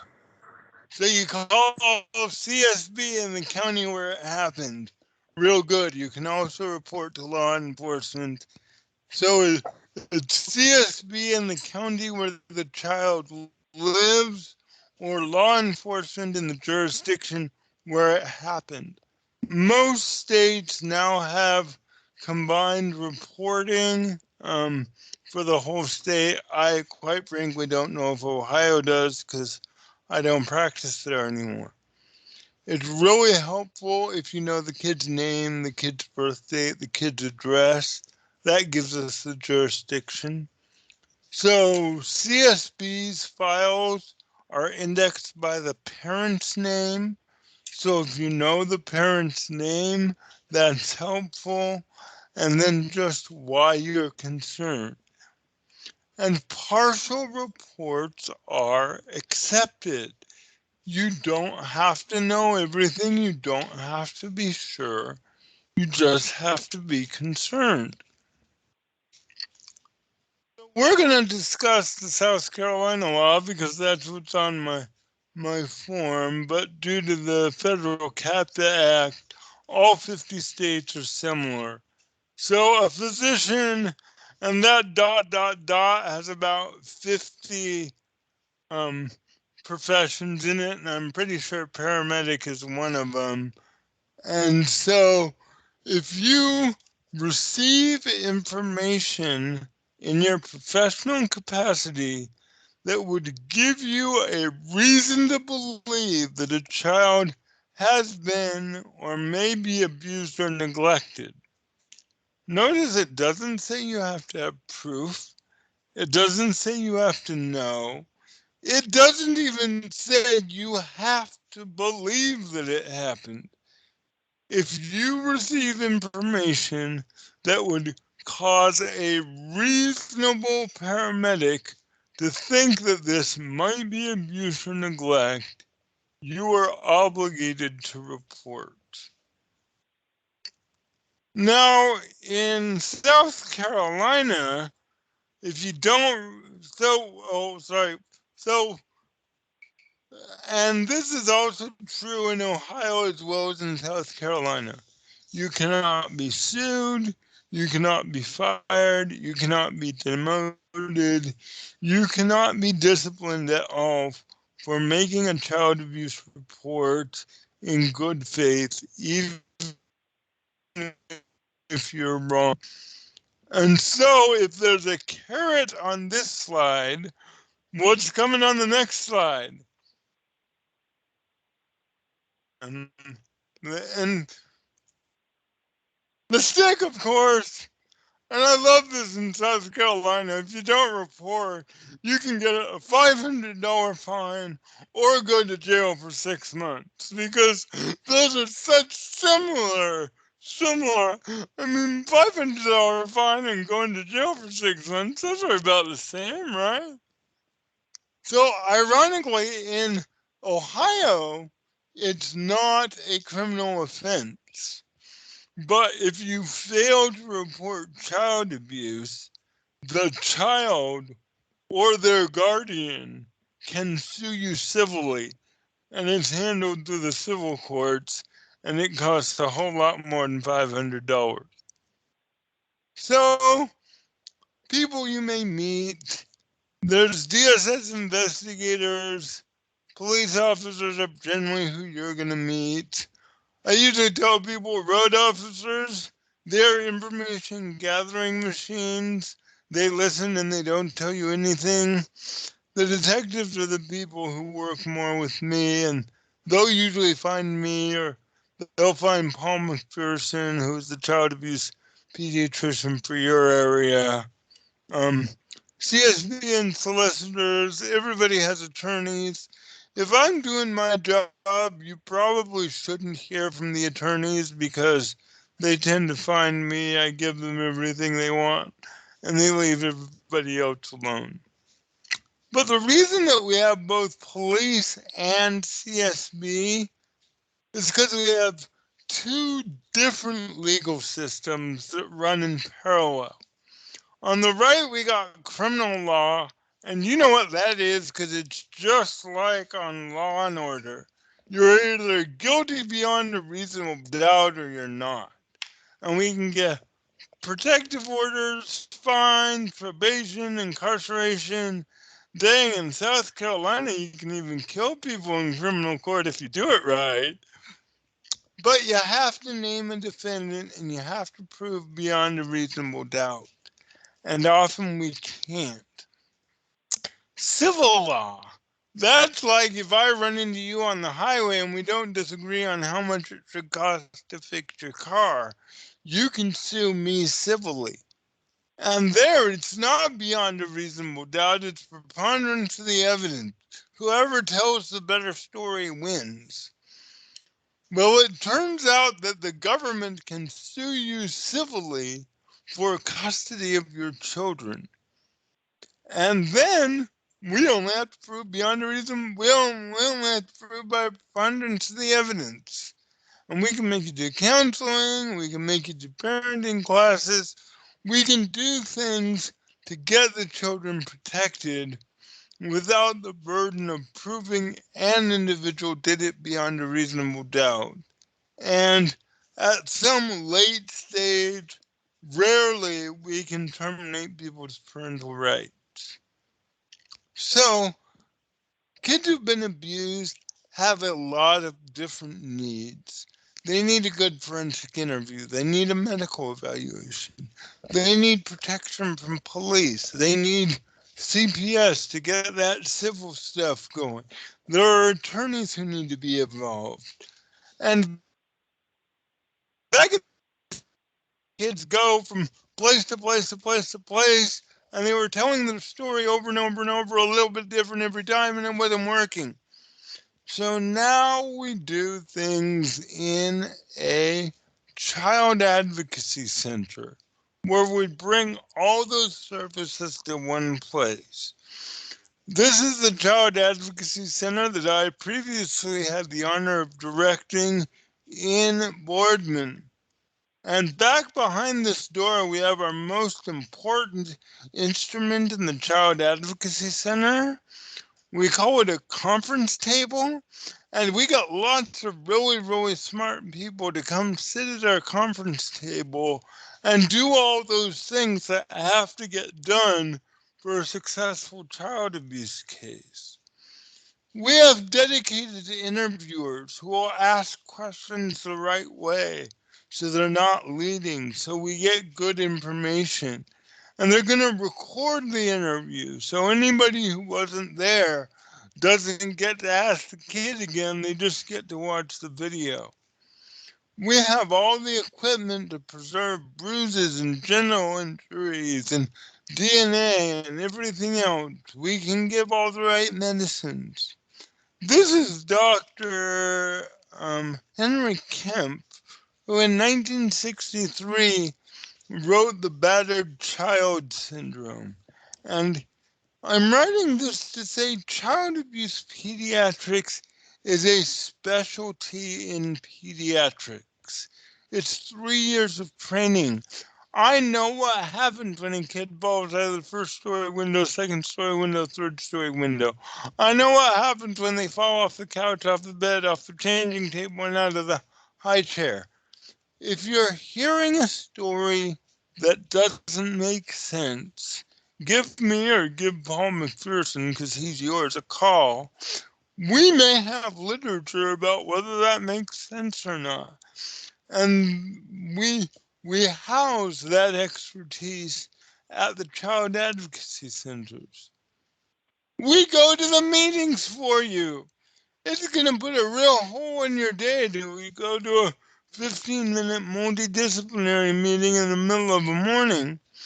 But I grab a stack of charts and I go for the whole morning. And oh, by the way, I can get paid to go to these meetings and you don't. And I go to court for you. I actually like going 9 rounds with a defense attorney. It's kind of fun. Yes, I have in my career actually made a defense attorney run out of the courtroom crying. And yes, it is fun when you do that to them. So if you don't like going to court like I do, let me go for you. And these are all the benefits that you get when you make a referral of an abused child to the Child Advocacy Center. So in conclusion, child abuse is common. Just like the gorilla, if you're not seeing it, you're missing it. And you're not missing it because you're not thinking about it. We talked about a lot of injuries that are concerning for abuse, but no injury is diagnostic of abuse. You're required to report a reason to believe. You are not required to investigate. You are not required to be sure, but you are required to report. And child protection is a specialized and multidisciplinary field, and especially if you make a report and you don't feel like you're getting heard, that's my job. Sometimes I just need to take what you said and put it in the order that it shows up in the statute that they're trying to go through. Sometimes I need to just say things a little differently. Sometimes I need to say, yep, that sucks, and child abuse is the job of the least bad alternative some days. But child abuse pediatricians, we are the representatives of the medical team to the multidisciplinary team, and let us help you out. Are there any questions about this presentation? John, I just want to point one thing out. In the state of Ohio, EMS personnel, they are mandatory reporters. You are mandated to report any suspicious cases of, that may be child abuse. So EMS, you are mandatory reporters by statute. Very, very good. All right, well, I am going to give you guys another 5 minutes. So 8:53, we are going to do 5 more cases, and then you will have be rid of me. So thank you so much. I am going to stop presenting this. And let's see. Here we go.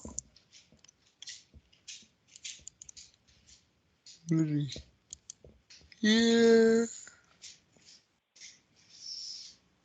Thank you all for putting your hand up. Dr. Melville, we have people put their hands up at the breaks, and that's one of the ways we track, like, who's staying attentive and that kind of stuff. So if anybody is new here, make sure you put your hand up at the break, and then we ask that you take it back down at the end.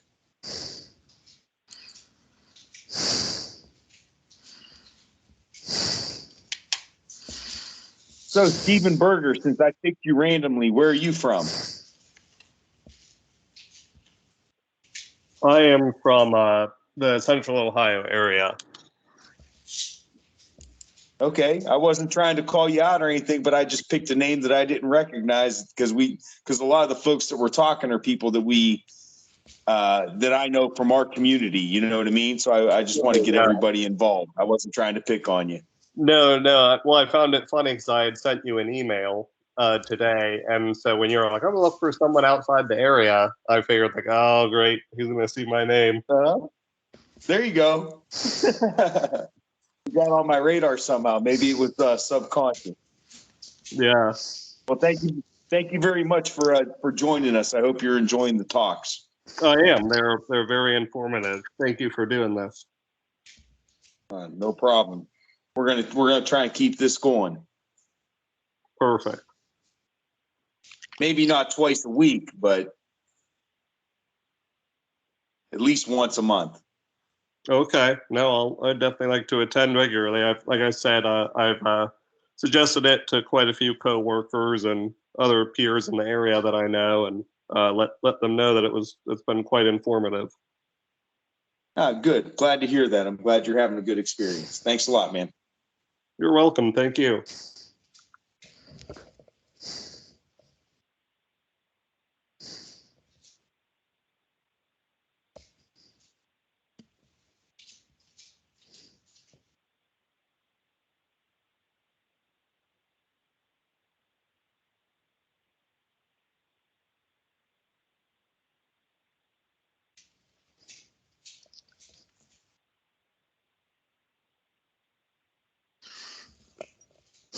All right. Got about another 2 minutes.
All righty. Welcome back to the last segment of this very long 3-hour lecture. Our final hour is going to be five more cases, just like the first hour, and so another case means we need another victim. So, who is our next player?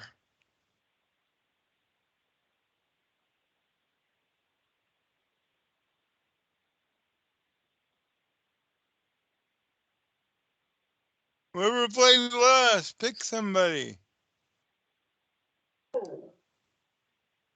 Would that be me on the bruises?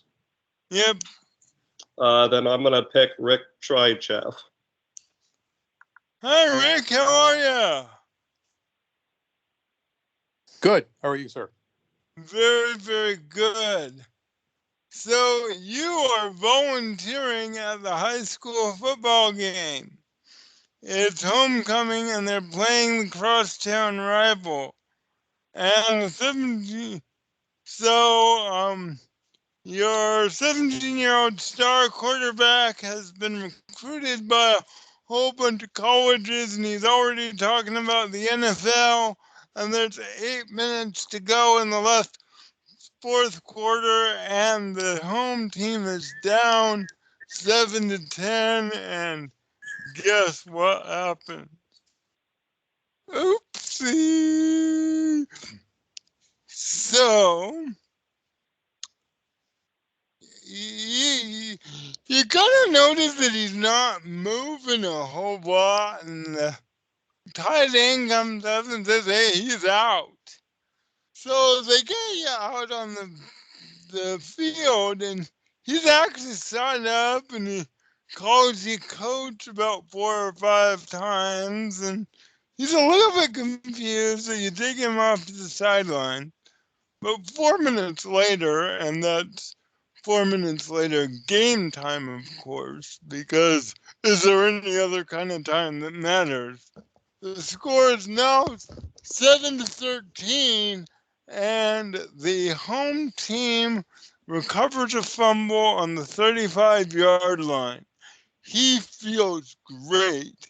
He is alert. He is oriented.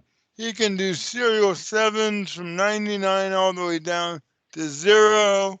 He wants back in the game, and the crowd is cheering. They're calling his name, and the coach says, "What do you want me to do?" Oh, it's simple. I want you to put someone else in, coach. Very, very good. Why is that? Well, because he's at risk for a second and probably even more severe concussion. Very, very good. And that is the important gist of this. So the definition of concussion is an acute traumatic injury to the brain that causes neurologic dysfunction. You're not the coach. The fact that he calls you coach more than once means that his brain is not working right. He had a concussion.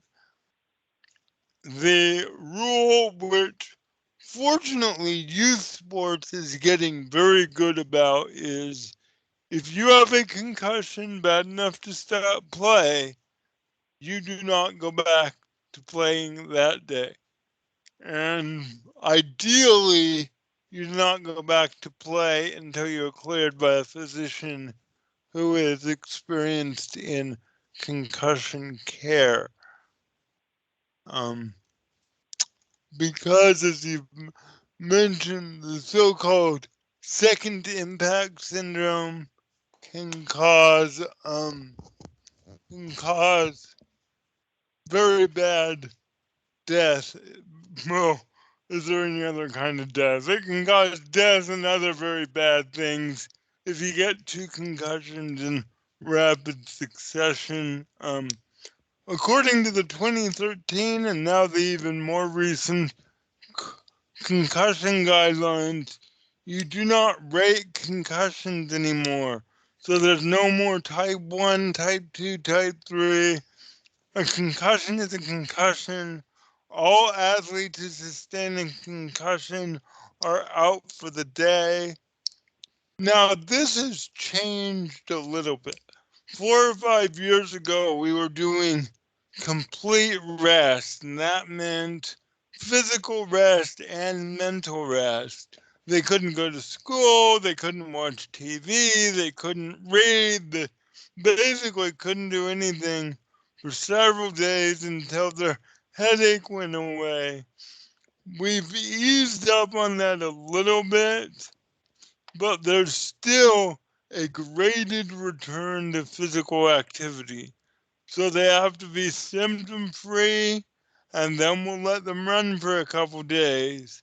And if you're still symptom free after running, then you can do some weight training for a couple days. And then returning to the actual sport is obviously the last step.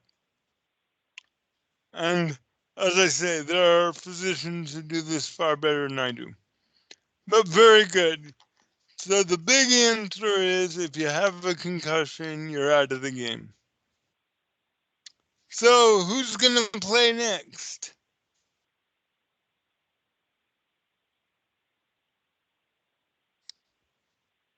Pick our next victim. Oh, stand by here. I'll have to find somebody.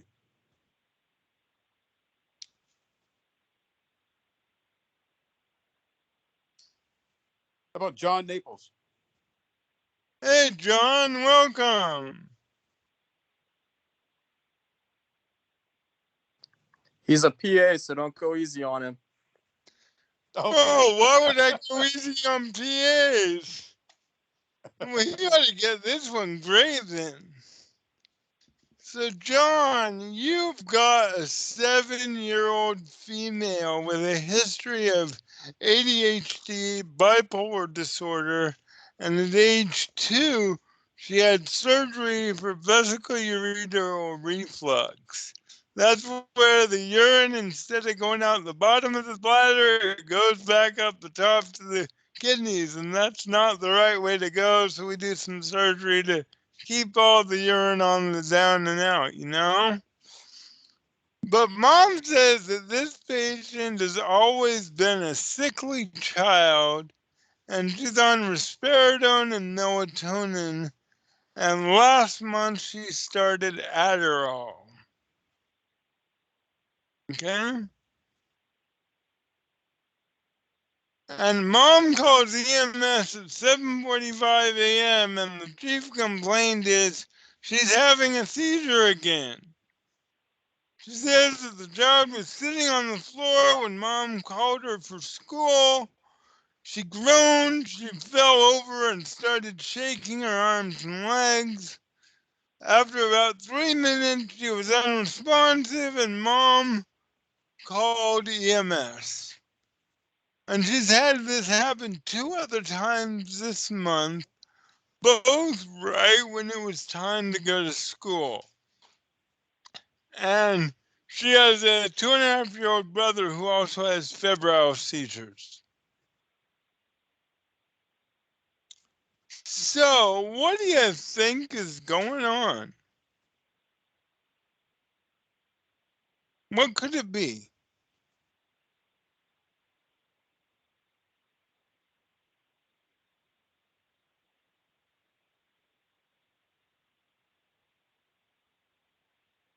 Oh, let's start with the easy stuff. What does Mom think it is?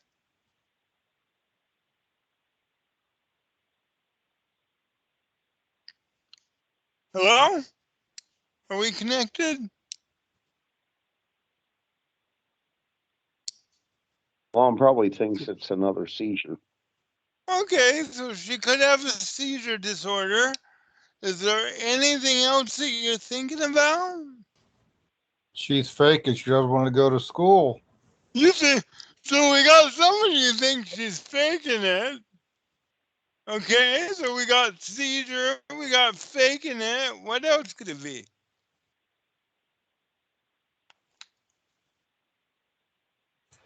Did you say she just started taking a new med?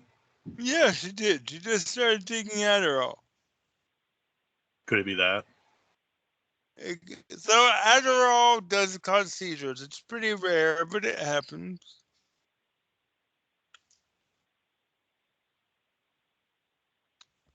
So, good things to think about.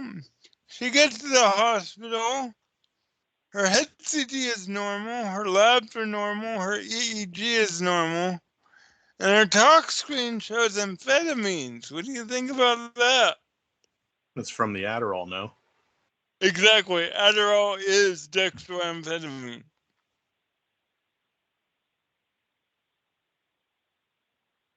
Sounds like Munchausen's. Okay, Munchausen's. Very good, or the technical term is medical child abuse. What makes you think about Munchausen's here? Because we as EMS are not witnessing the seizures. The patient is being stated to have multiple seizures over a period of time that nobody has seen. The kid's a sickly child. It just sounds like the mom's making up a bunch of stuff about the kid that isn't true. It could have started after the surgery at 2. Very, very perceptive. Very perceptive. So, you gonna guess at the final diagnosis? Got a bunch of good ideas. Could it be tardive dyskinesia? Oh, very, very good. But what would tardive dyskinesia look like? So she's on risperidone, which can cause tardive dyskinesia. But what would TDs look like? Would they be movements? They'd be jerking, but they wouldn't be episodic. TDs never go away, right? The TDs would be more constant, where this kid's behaviors is very discrete episodes. So it's decision time. What is it? Is she having seizures? Is she faking it? Are they TDs or is Mom faking it? So we got some guesses from Munchausen's. The case I was trying to do was pseudoseizure. And for me, the thing that gives this one away is pseudoseizures are a voluntary behavioral problem. So it turns out that in the hospital, to get EEGs, sometimes we need to make kids have seizures, kids who have seizure disorders, but we want them to have a seizure in front of us. And it is incredibly hard to do. I mean, so we usually bring them in right about dinner time, and we take away all their seizure meds, and we keep them up all night, and we flash bright lights in their eyes, and we do all those things that says can cause seizure, and it usually doesn't. Seizures are completely unpredictable, completely idiopathic. This kid's seizures are getting her something, which is she doesn't want to go to school, and her seizures are very goal directed. So that is a seizure. That is a pseudo seizure. It's a very difficult diagnosis to make. Often there's been a sibling who had seizures, or there are kids who have real seizure disorder and pseudo seizures, and that's really fun to try and deal with. So I'm glad that somebody mentioned Munchausen syndrome by proxy or medical child abuse. The other thing I was trying to hint at is what I call the fragile child syndrome, which is a kid who will have usually something minor. I mean, vesical ureteral reflux, I mean, it's a big deal to the parents, but to us, I mean, it's an outpatient surgery. A good urologist might do more than one of them in a day if it's their OR day. But socially, in the parent's mind, the disease becomes the theme of their relationship with the child, and often that belief outlasts the illness. Not abuse, but something that requires a lot of really careful management to deal with well. Very good. So we need another victim. Who's next?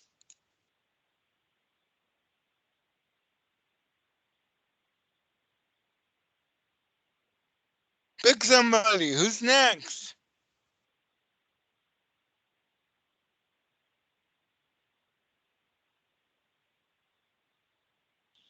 Al Ravolsky. All right, Al. Welcome. So you have got an 11-month-old female, and mom's boyfriend calls EMS because the child is not breathing well. Mom reports that 5 hours earlier, the child woke up from her nap, and she's 11 months old.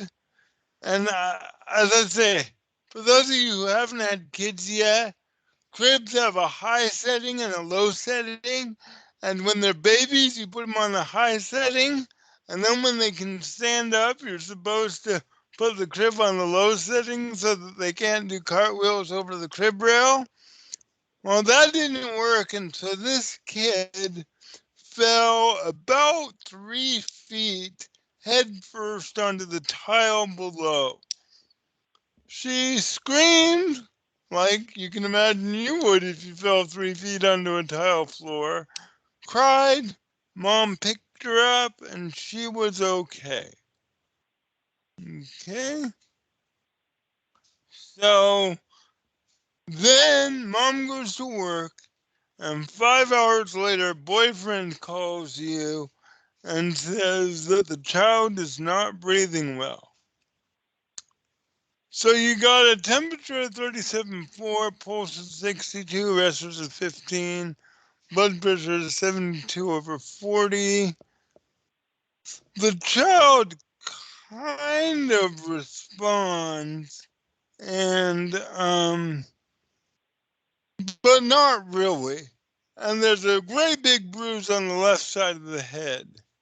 You pick the kid up and she moans a little bit, but doesn't even cry. And mom says that she bleeds easily and that it took almost 2 weeks for the umbilical cord to fall off.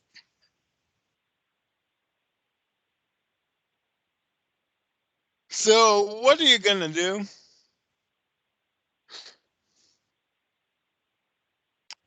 Gonna drive like hell to the hospital. Yeah, this is a get out of Dodge situation. There is nothing you can do at the house that is gonna make this any better. Very, very good. Anything else you're gonna do? So you get to the hospital. Try to treat any What? issues with try to treat whatever vital sign is the worst, I guess. Real good. You get to the hospital and they got a CT scan, but the radiologist isn't there. Anything on this CT scan that you don't like? Yeah, the white area towards the bottom. You don't like that big pool of blood sitting in the interhemispheric fissure? I can't imagine why not. So there's a lot of blood, and I'm going to tell you that this blood is in the subdural space. So, what do you think happened?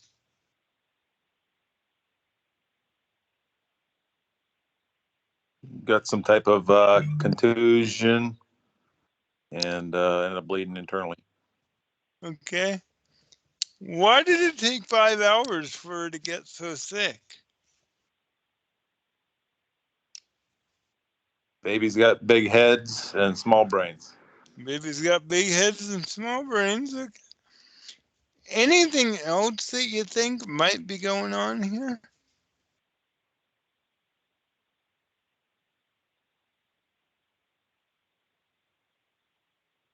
Okay, any what? Slow bleed. Okay, slow bleed. Slow bleed. Alrighty. Abuse from the boyfriend. Abuse from the boyfriend. Somebody remembered I'm a child abuse pediatrician. Is that going to pay off? So we get to the hospital and she's not breathing real well. And we do a chest x-ray. And the lungs are okay, but there are some other problems. So, when I was a child abuse fellow, my attending referred to this as the Comanche sign. You look at the x-ray and the part that has the arrow sticking out of it is probably the thick part. So we got an arrow in this rib, an arrow in this rib, an arrow in this rib, an arrow in this rib, an arrow in this rib, an arrow in this rib. And looks like we got a broken arm too. We get an ophthalmologist to look at the eyes. And we got all of these bruises on the retina. And this is actually something called a retinoschisis, where the retina is actually pulled off the back of the eyeball. So what do you think's going on now? The boyfriend shook the baby. This is absolutely a case of an abusive head trauma. Very, very well done. So, abusive head trauma is the most common lethal form of child abuse. It is the most common form of head trauma in infants requiring PICU care. So, you remember that I told you in the last lecture that household falls don't result in life-threatening injuries? So there's a guy named Dr. Chadwick, and he looked at the California epidemiology database, and the rate of children dying from a short fall between 1 and 2 years of age is about 1 in 2 million children. Now, who's raised a toddler? How many times a day does a 1-year-old fall? Too many to count. Too many to count. Add all those up over the entire second year of life, and 1 in 2 million of those kids will die from it. And when you get that rare an event, it may actually be 0, but it's really hard to prove that that 1 in 2 million isn't just the child abuser who got away with it. The other hint here was the 5-hour delay. You've probably heard about talk and then die. Happens in adults with epidural hematomas. Does not happen in infants. Infants who have a life-threatening head injury immediately become symptomatic and stay symptomatic until they get definitive care or they die. So, very good. This was a case of abusive head trauma because even though I'm a pediatrician, I'm a child abuse pediatrician too. Very well done. Who is our next player going to be? Luke Adkins. Hey, Luke. How are you?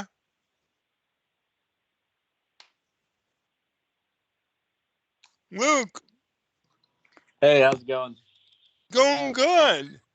So you are volunteering at the track meet for the high school, and you got a 13-year-old who runs track, and he just won the 220-meter state finals.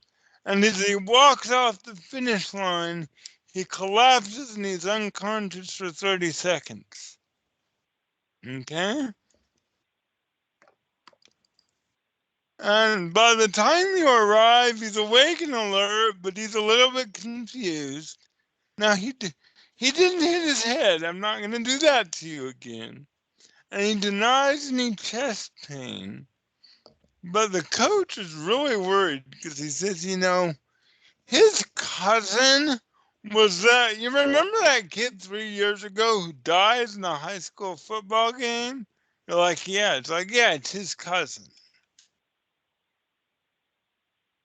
And so he's got temp is 36.4.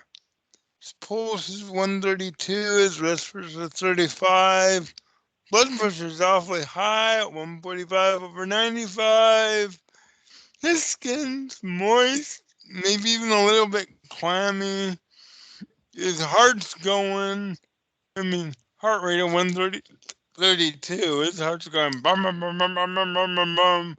So you don't think you can hear a murmur, but at 132, if you didn't hear it, no one would blame you for missing it. His lungs are clear, his belly is soft. He's got scrapes on his forehead and his knee.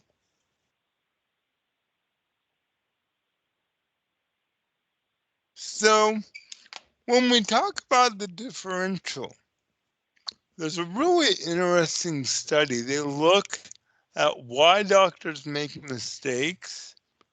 And the methodology of how they did this is very, very weird. But in more than 80% of cases where doctors made mistakes and hurt patients, they never considered the correct diagnosis. So it turns out that most of our diagnostic errors are not errors of analysis. They're errors of imagination. That's why we say you need a really broad differential before you prune it down. So give me a broad differential. What could be going on here?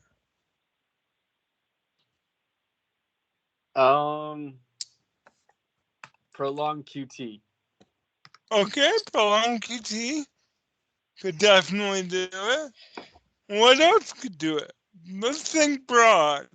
What else can make you just faint all of a sudden?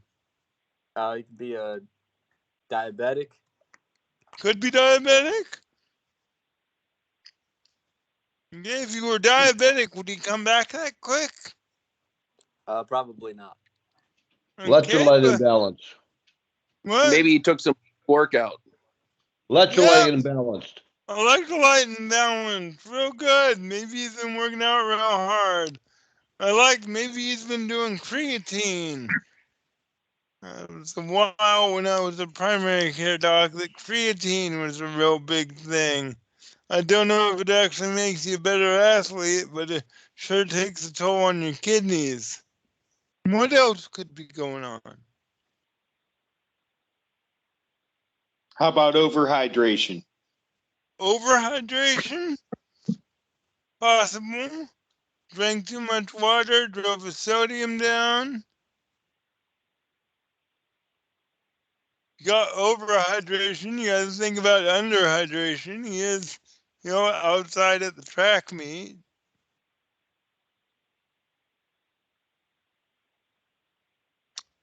So a lot of things to think about. At the hospital, he has a normal exam, a normal chest x-ray, a normal electrocardiogram, and a normal echocardiogram.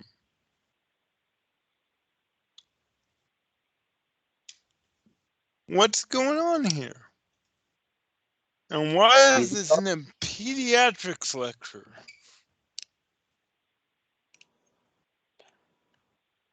Well, it sounds like everything checked out okay. Yep.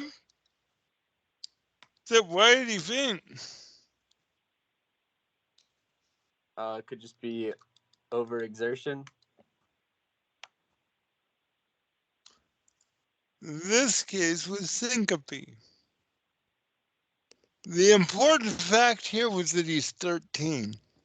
This is a kid who is right at the cusp of his pubertal growth spurt. And as kids go through their growth spurt, they're getting taller faster than their vascular tone is compensating for it. So, if you're building the skyscraper and you're not putting the pumps in the bottom, eventually you're not going to be circulating blood to the brain, and that tends to be a bad idea. So, children, right about the time they hit their growth spurt, there's this big rise in syncope, and it's not vasovagal, it's nothing like that, but it is a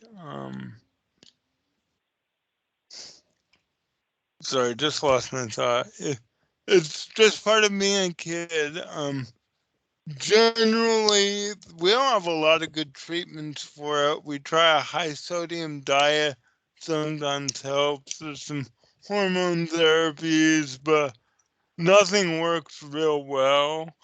Kind of the best treatment that we have for this is to stop growing and let your vessels catch up with your height, which fortunately happens pretty quickly because the pubertal growth spurt is kind of the last hurrah, and then you're done.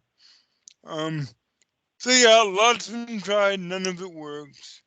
The other thing that we wanted to talk about here, so we talked earlier about something common and something that can kill you and something you wouldn't have thought of.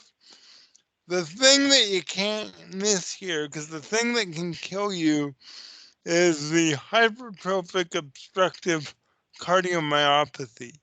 This is a genetic condition where the septum, the middle of the heart, gets too big, and it gets big enough that when you're exercising, your heart can no longer pump blood to the heart.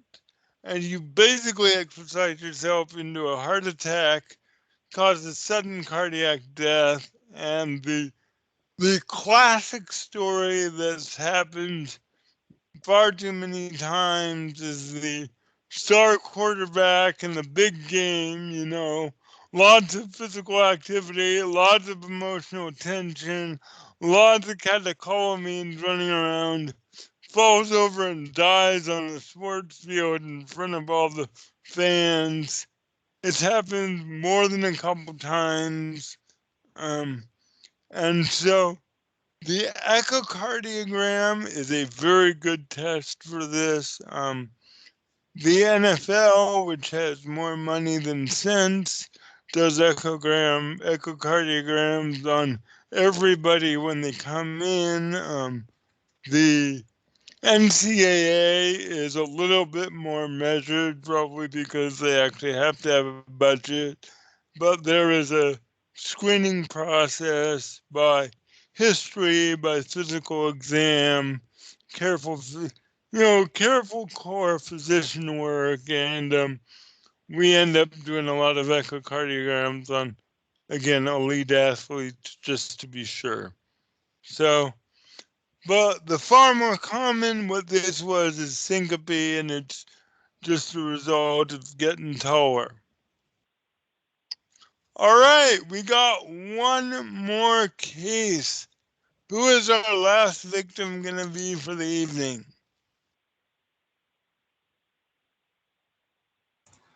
Derek Hollander. All right, Derek. Your case is titled, Hey Baby Baby. And you got a 17-year-old female, and she presents to the ER for the 5th consecutive week, insisting that she is pregnant. She's had 4 negative pregnancy tests in a row. You offer her condoms because we offer kids condoms every time they come to the hospital. And this is how I got them, but they don't work for me. This was previously an A student, and she has missed 15 days of school in the last 3 months, and she's failing 2 subjects. So, before we get the rest, what happens to teenagers that makes the A student suddenly fail 2 subjects? What do you got to think about?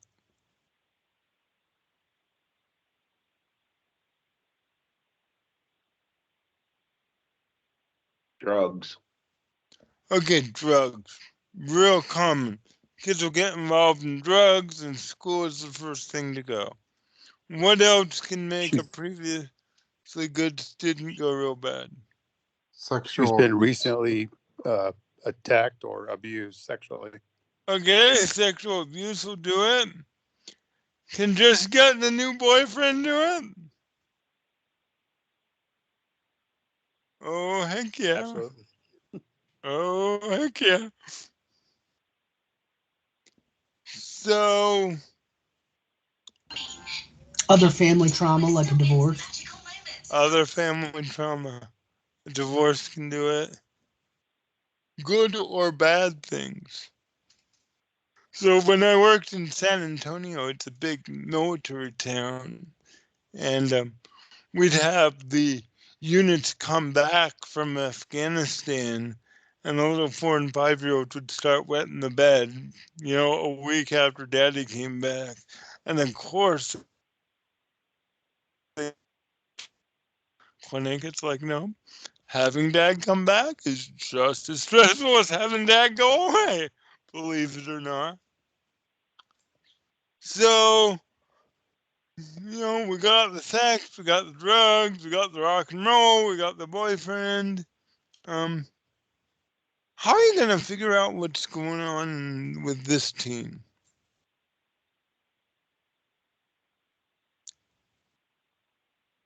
You gotta ask.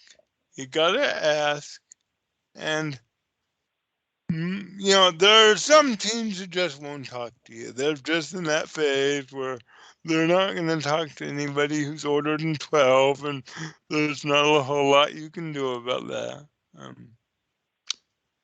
If you're talking to a teen in front of their parents, you are not getting the truth. Full stop.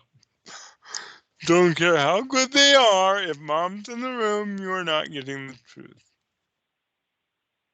The other thing I've learned about teens, especially teen girls, they get the ability to behave very mature and grown up years before they actually have the mental machinery to back it up.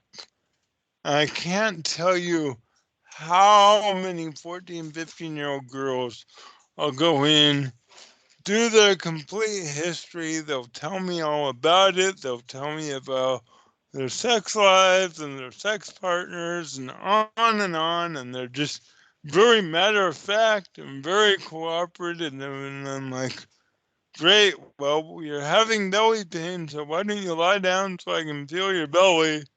And that's when they start crying because they just can't hold up the charade anymore. So, interview kids alone. I approach them very matter of factly and do not get fooled into believing that a teenager who is acting grown up is thinking grown up, because I promise you they just ain't.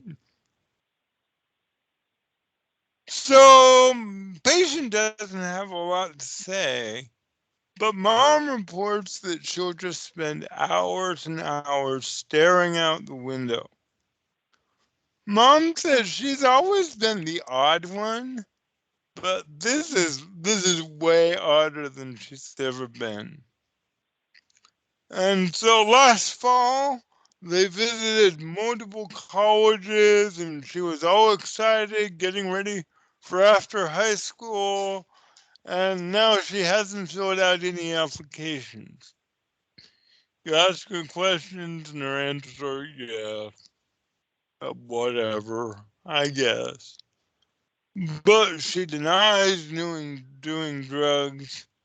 Not only denies having any boyfriends, she denies having any friends at all.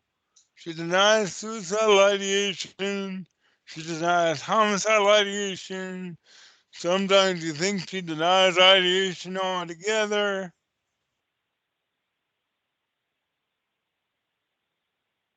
And then she tells you that she got her Obama phone that tells her what to do, and that Joe Biden is the father of her baby because she saw him on television, and that the FBI is watching so they can snatch the baby and take it back to the White House.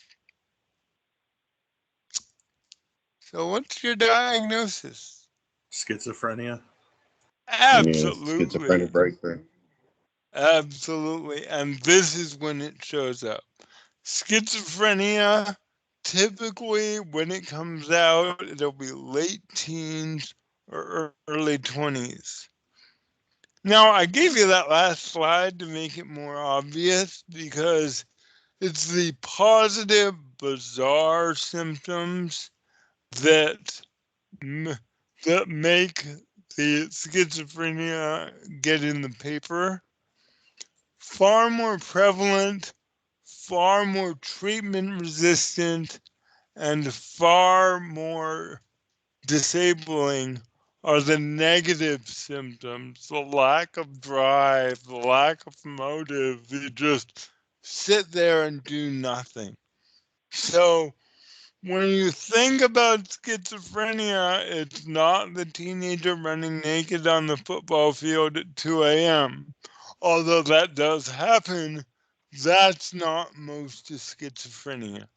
Most of schizophrenia is the more treatment resistant, is the negative vegetative symptoms.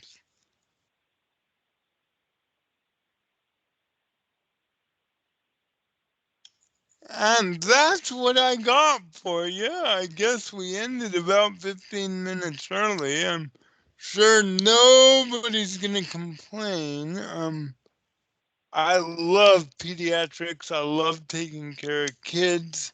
I especially love protecting kids who are involved in abuse and investigations. And so since we got some time, any questions, any difficulties you've had with pediatric cases you wonder if it could have gone differently, anything about kids? It's kind of open game.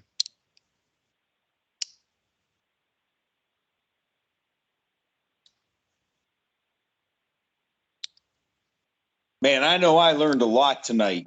I'm going to have to actually go back and watch this video again just to pick up on some of the things that I feel like I might have missed.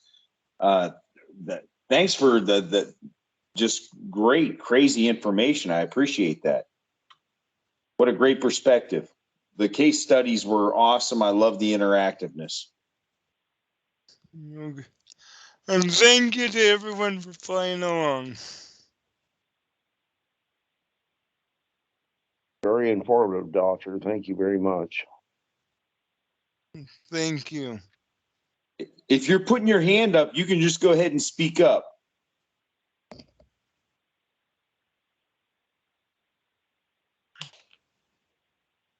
Hey, Doc.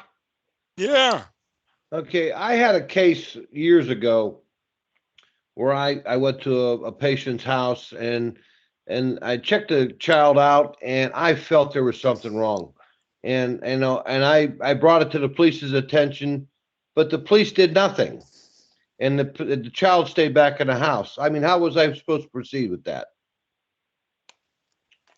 So, it's hard. So, I'll tell you,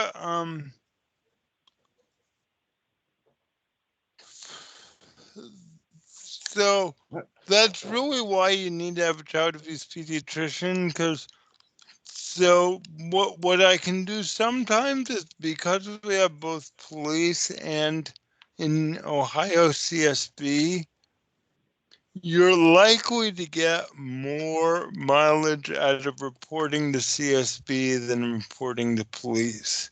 Because you got to remember, the police are in the criminal justice system. And that means they have to know who did what on what date in what jurisdiction, and they have to have reason proof. They have to have pretty good proof. CSB has a lot more power.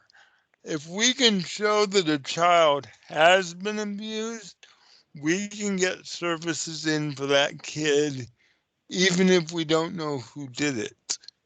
If we can show that abuse occurred, or if we can show that the parent should have known about the abuse, that's enough in civil court. So the first thing is, report to both DSS, in Ohio it's CSB and law enforcement. The next thing is know who your friends are. So you guys have a child advocacy center in Boardman. I know because I was the director of it for 3 years and didn't manage to drive it into the ground despite my best efforts. And Joe can give you lots of information about the CAC because his wife works there. So know who your friends are. Know who you can just ask questions of. The last thing I'll say is, child abuse is tough work, and sometimes we're dealing with the least bad alternative, and we don't win them all, but we win enough that it's a noble career, and it's something that I love to do. Hope some of that is helpful. Hey, Doc, can have you we- ever heard of, come across the coining or cupping? Yeah, so coining and cupping are two Southeast Asian alternative medicine techniques. Coining or Qigao is really in kind of South Vietnam, Laos, that area. It's typically a treatment for upper respiratory type infections, where they'll vigorously rub the skin with a coin. Sometimes they'll use a heated ointment under the coin, and it creates a really classic pattern of bruising. Cupping is more north of coining. You get it in southern Russia, a little bit in Chinese medicine, also called moxibustion, where they'll light something on fire and put it in a cup on top of the skin, and the fire eats up all the oxygen and causes a suction, and that can leave some very characteristic circular bruises that are typically on the back. So these are what we call culturally bound medical practices. They have, at least in my opinion, no medical value whatsoever, but the social judgment that we have made is the culturally bound medical practices are not physical abuse and are not neglect. And so they're among the patterns that child abuse pediatricians like me need to be able to recognize, especially because they're frequent among, new immigrants who may not speak the language well, who may not be assertive enough to say this is something that we do in our community. So, not considered abuse, and again, something that any good child abuse doctor ought to be able to pick off on site.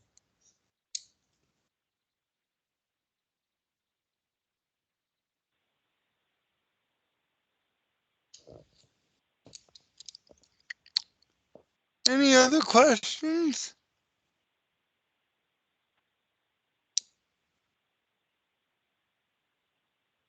I have a question with child abuse with different counties. So because Yeah. Boardman has a child advocacy center, would it be okay to bring someone from like Trumbull County there for that specialist care, or is that an issue? Because we don't normally try to have children leave the county because they have a CSB record.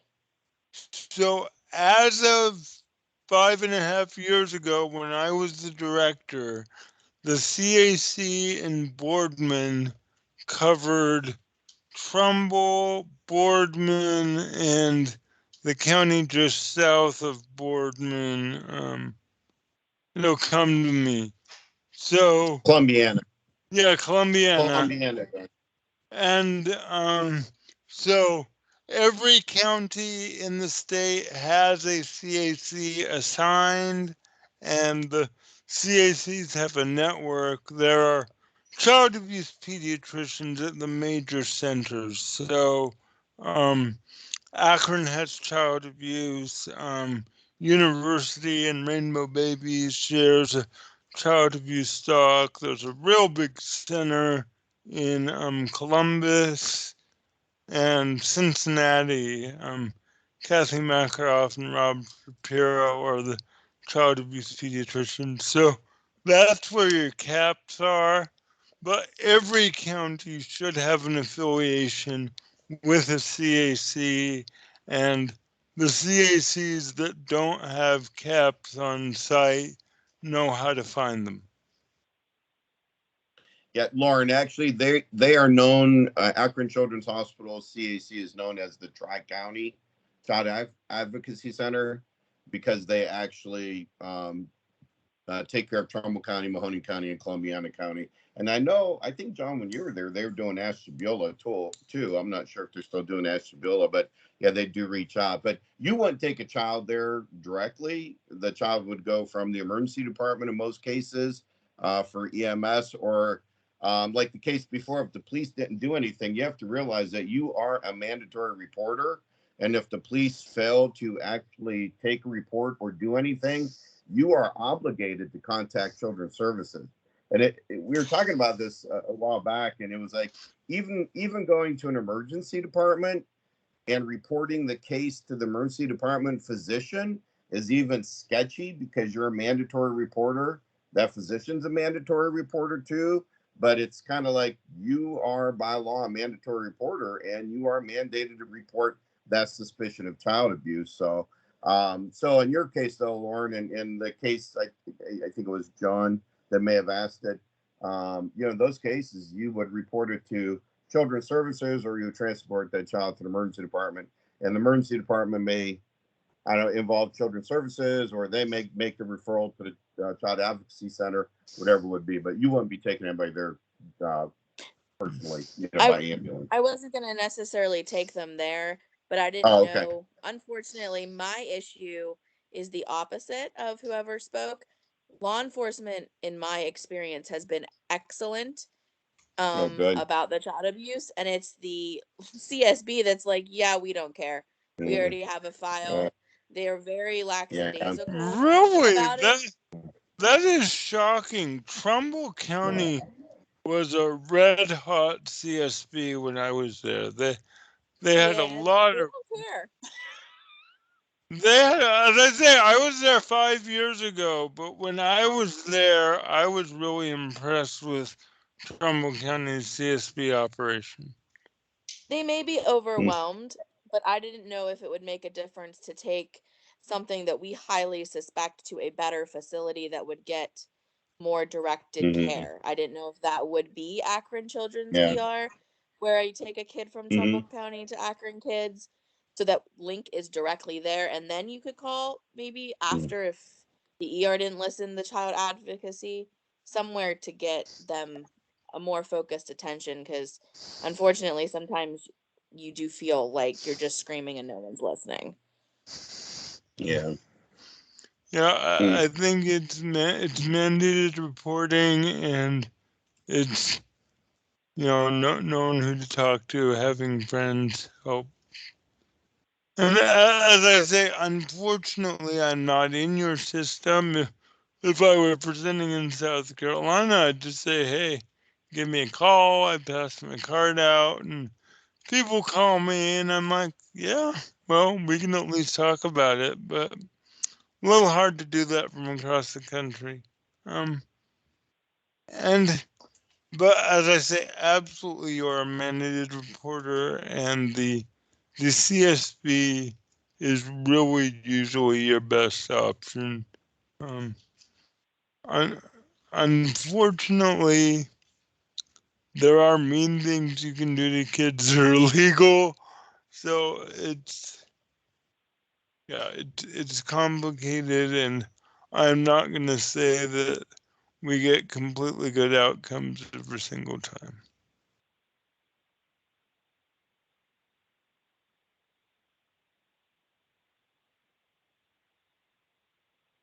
And with that, you have all wasted 3 hours of your life that you're never going to get back listening to me.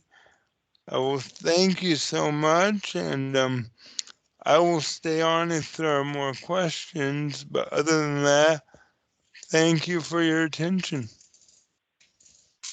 Thanks, John. As usual, you obviously haven't lost your sense of humor, so that's good. It's great seeing you too. So sounds like you're doing great work down in North Carolina, right? South Carolina. South Carolina. Sorry. Yep. The wrong Carolina. I owe you ribs now too, John. I'll figure out how to get them to you. Real good. I'm looking forward to it. Very good, though. Very informative as usual. Thank you so much for doing that. Great lecture. Not a problem. It was a lot of fun. I know I sure appreciate it. Thank you. Thank you.